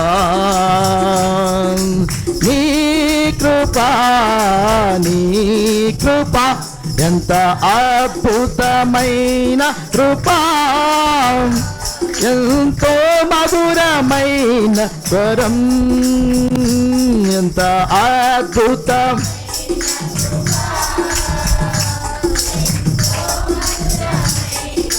స్వరం. నమ్మదగిన యేసయ్యా, నీ గణనామమునకు మహిమ ఘనత ప్రభావములు కలుగును గాక. ప్రభువా, ఉజ్జయి అనే ఒక రాజుని గురించి ధ్యానించే కృపించినందుకు వందనాలు అయ్యా. 52 సంవత్సరాలు మంచి పరిపాలన చేసి చివరి దశలో తన పని కాని పనిని తనది కాని పనిని, ఒక యాజకుడు చేయాల్సిన పనిని తను చేసి దూపం వేసి, అయ్యా నీ కోపానికి గురి అయి, అయ్యా నీ పనిని నీకే ద్రోహం చేసిన వాడై, కుష్ఠవ్యాధి కలిగిన వాడై, సేవకుల మాట వినక, సేవకుల మాట విననందున అతనికి కుష్టి కలగగా, ప్రభువా నా తండ్రి మరెన్నడూ రాజరికానికి రాకుండా కుష్టి వ్యాధితోనే చనిపోయాడు. ప్రభువా, ఆ విషయం ఒక గొప్ప ప్రవక్త అయిన యెషయా మీద పడ్డప్పుడు కొన్ని సంవత్సరాలు ప్రభువా మీ యొద్ద అతడు విచారణ చేయలేని వ్యక్తిగా, స్వార్థ ప్రకటించలేని వ్యక్తిగా, ఉపయోగపడలేని వ్యక్తిగా ఉన్నాడు. ఎప్పుడైతే ఆయన చనిపోయాడో, ఎందుకంటే అతడు ప్రభావము ఇతని మీద ఉన్నది, అతడు ఆ ప్రవక్త ఇతని వైపు చూస్తున్నాడు. ఒక మానవుల వైపు చూసినంత కాలం మాకు ప్రత్యక్షత దొరకదని, మీ వైపు చూస్తేనే, మీ వాక్యం వైపు చూస్తేనే, ఈ కాలపు వర్తమాన వైపు చూస్తేనే మాకు ప్రత్యక్షత దొరికిద్దని మాతో మాట్లాడినందుకు స్తోత్రములు దేవా. మేమందరము ప్రభువా పరిపూర్ణముగా నీ వాక్యం వైపు చూసుదుము గాక. మేము మనుషుల వైపు చూడకుండా వాక్యం వైపు చూసుదుము గాక. ప్రభువా, మాలో ఉన్న కోపం, అయ్యా అతని కోపమే, అతనుకున్న కోపమే అయ్యా ఆ కుష్ఠవ్యాధి రావడానికి కారణం. అతను రౌద్రుడై సేవకుల మీద తిరుగుబాటు చేయటమే అతడు కుష్ఠవ్యాధి కలగడానికి కారణమని నేర్చుకున్నాం. ప్రభువా, మాలో ఉన్న కోపాలను తీసి, అయ్యా కోపము ద్వారానే అన్ని రోగాలు ఉండి అన్నావు, కోపము ద్వారానే దేవా మీకు దూరం అవుతాం. ప్రభువా, నరుడు కోపము దేవుని నీతిని నెరవేర్చదన్నావు. ప్రభువా, మేము కోపపడే పిల్లలంగా మేము ఉండొద్దు. ప్రభువా, కోపము మా జీవితం నుంచి వెళ్ళిపోవును కాక. ప్రభువా, వాక్యము కొరకు రోసముగా ఉందము కాక. నాయన ఆ విష ఆమ్లాలు మాలో నుంచి పెరికివే. ప్రభువా, ఆ గిల్గాల ప్రాంతంలో ఉన్న గుణమెరగల స్థితిని మాలోని దూరపరచు. ప్రభువా, అయ్యా గౌరవం లేని బేతేలలో ఉన్న ఆ గౌరవం లేని, వాక్యం అంటే గౌరవం లేని, రెస్పెక్ట్ లేని జీవితాలు మాలో నుంచి దూరపరచు. ప్రభువా, మేము వాక్యానికి గౌరవించే బిడ్డలుగా ఉంచు దేవా. అయ్యా అలాంటి కృప మాకు దయచే. ప్రభువా, ఆ సేవకులు గౌరవించలేకపోయాడు ఆ రాజు, ఆ సేవకుల మాటను గౌరవించలేకపోయాడు ఆ రాజు. ఆ కారణం చేత ప్రభువా అతడు కుష్ఠవ్యాధి కలిగింది. దేవా, అలాంటి జీవితాలు మాకు వద్దు. ప్రభువా, మేము ప్రతి వాక్యాన్ని గౌరవించి, మీ సేవకుల్ని గౌరవించి, 5 రకాల పరిచర్ని గౌరవించి, మాకు పంపబడిన వర్తమానాన్ని గౌరవించి, ఈ కాల ప్రవక్తను మేము గౌరవించి, ప్రభువా మా స్థానంలో మేము నిలబడి, ప్రభువా మేము కూడా ప్రభువా ఆ కృపా సింహాసనం ఎత్తుకు పిలువబడి, కొనిపోబడి, అక్కడి నుంచి కృప పొందుకొని మా స్థానంలో మేము నిలబడి, మేము కూడా ప్రభు మీ మాట చొప్పున పనిచేసే కృప దయచేయి. ఆ దినమున యెషయా చేసినట్టు మాకు కూడా కృప చూపుదేవా. దేవా మా స్థానంలో అనేక మందికి దీవెనకరంగా మేము ఉందుము గాక. అలాంటి కృప మాకు దయచేయమని, ప్రతి మాట మాలో ఫలం చేయమని దేవా. ఇంకా ఎవరైనా రక్షింపబడిన వారు ఉంటే అయ్యా, అగ్ని ఆరని పురుగు సావని ఆ ప్లేస్కి వెళ్లకుండా నీ కృప పొందుకోవడానికి ఇది సమయం కాబట్టి ఇప్పుడే ప్రభు అయిన యేసుక్రీస్తు నామములో బాప్తిసం పొందడానికి వారు సిద్ధపడుదురు గాక. పాపము ద్వారా మరణమున్నది, పాపములో మరణమున్నది, పాపములో నాయన ఆనందము లేదు. ప్రభు ఆ పాపాన్ని వదిలిపెట్టి ఇప్పుడే మీకు సాక్షులుగా నీ పిల్లలుందురు గాక. అలాంటి కృప దయచే ప్రభువా. భూమి మీద నిన్ను గురించి సాక్ష్యం ఇచ్చి నీ గొప్పతనాన్ని సాటడానికి మేము నియమించబడ్డాం తండ్రి. అయ్యా, ప్రతి వ్యక్తికి ఆ కృప దయచేయమని, ఎక్కడ తలవంటి ప్రతి బిడ్డను దీవించమని వేడుచున్నాం. ప్రతి ఒక్కరు నీ వాక్యమును తీసుకుని వెలుదురుగాక. తెరవబడిన హృదయాలతో నీ వాక్యమును నింపుకొని ప్రభువా వారందరూ నాయన వాక్యం ఇంటికి మోసుకొని వెళ్ళుదురుగాక. ప్రతి ఒక్కరిని ఆ రీతికి దీవించమని ప్రభువా. చెప్పశక్యము కాని ఆనందము, చెప్పశక్యము కాని శక్తి కలిగిన నీ వాక్యాన్ని వారి హృదయాలు నింపుకొని అయ్యా నీ మాట చొప్పున జీవించే కృప దయచేయమని కూడిన మమ్మల్ని అందరినీ చేతికి అప్పగించుకుంటూ రాలేకపోయిన పిల్లలు, ఇలా ఇలాంటి పిల్లలు కూడా దీవించమని ప్రభువా. అయ్యా మేము ఉద్యోగాలు ఉండక ఇదిగో సరి చేసుకున్న యెషయావలే ఉండటానికి, సరి చేయబడిన యెషయావలే ఉండటానికి మాకు కృప చూపమని దేవాటి దీవెనతో మమ్మల్ని నింపమని ప్రభువా. నా తన తల ఉంచి ప్రతి బిడ్డను మీ చేతికి అప్పగించుకుంటూ మరి నాయన ఈరోజు భోజన పదార్థాలు సిద్ధపరిచిన ఆ విలియం గారి కుటుంబాన్ని కూడా దీవించమని, వారి యొక్క కోడలు వచ్చారు, వాళ్ళ కుమారులు, వాళ్ళందరినీ కూడా దీవించయ్యా. ఈరోజు వధువుకి నాయన ఇక్కడ చక్కని భోజన పదార్థాలు సిద్ధపరిచారు, వారిని దీవించమని ఆశీర్వదించమని వేడుచు ప్రభువా. కూడిన మమ్మల్ని అందరినీ చేతికి అప్పగించుకుంటూ తిరిగి వెళ్తున్న మార్గాలు తోడుగుణమని యేసుక్రీస్తుని మీ నామములో ఈ ప్రార్థన అడిగి వేడుచున్నాము తండ్రి. ఆమేన్. మన తండ్రి అయిన ప్రభువైన యేసుక్రీస్తు కృప సమాధానం తల వంచిన మనకు, రాలేపోయిన పిల్లలు, సకల పరిశుద్ధులకు, లేవని పిల్లలకు ఆయన కృప సమృద్ధిగా తోడే ఉండి నడిపించును గాక. Amen. Amen. Praise the Lord. God bless you. దేవుడు మమ్మల్ని అందరినీ దీవించుగాక. ఇక సమయం తీసుకున్నాం.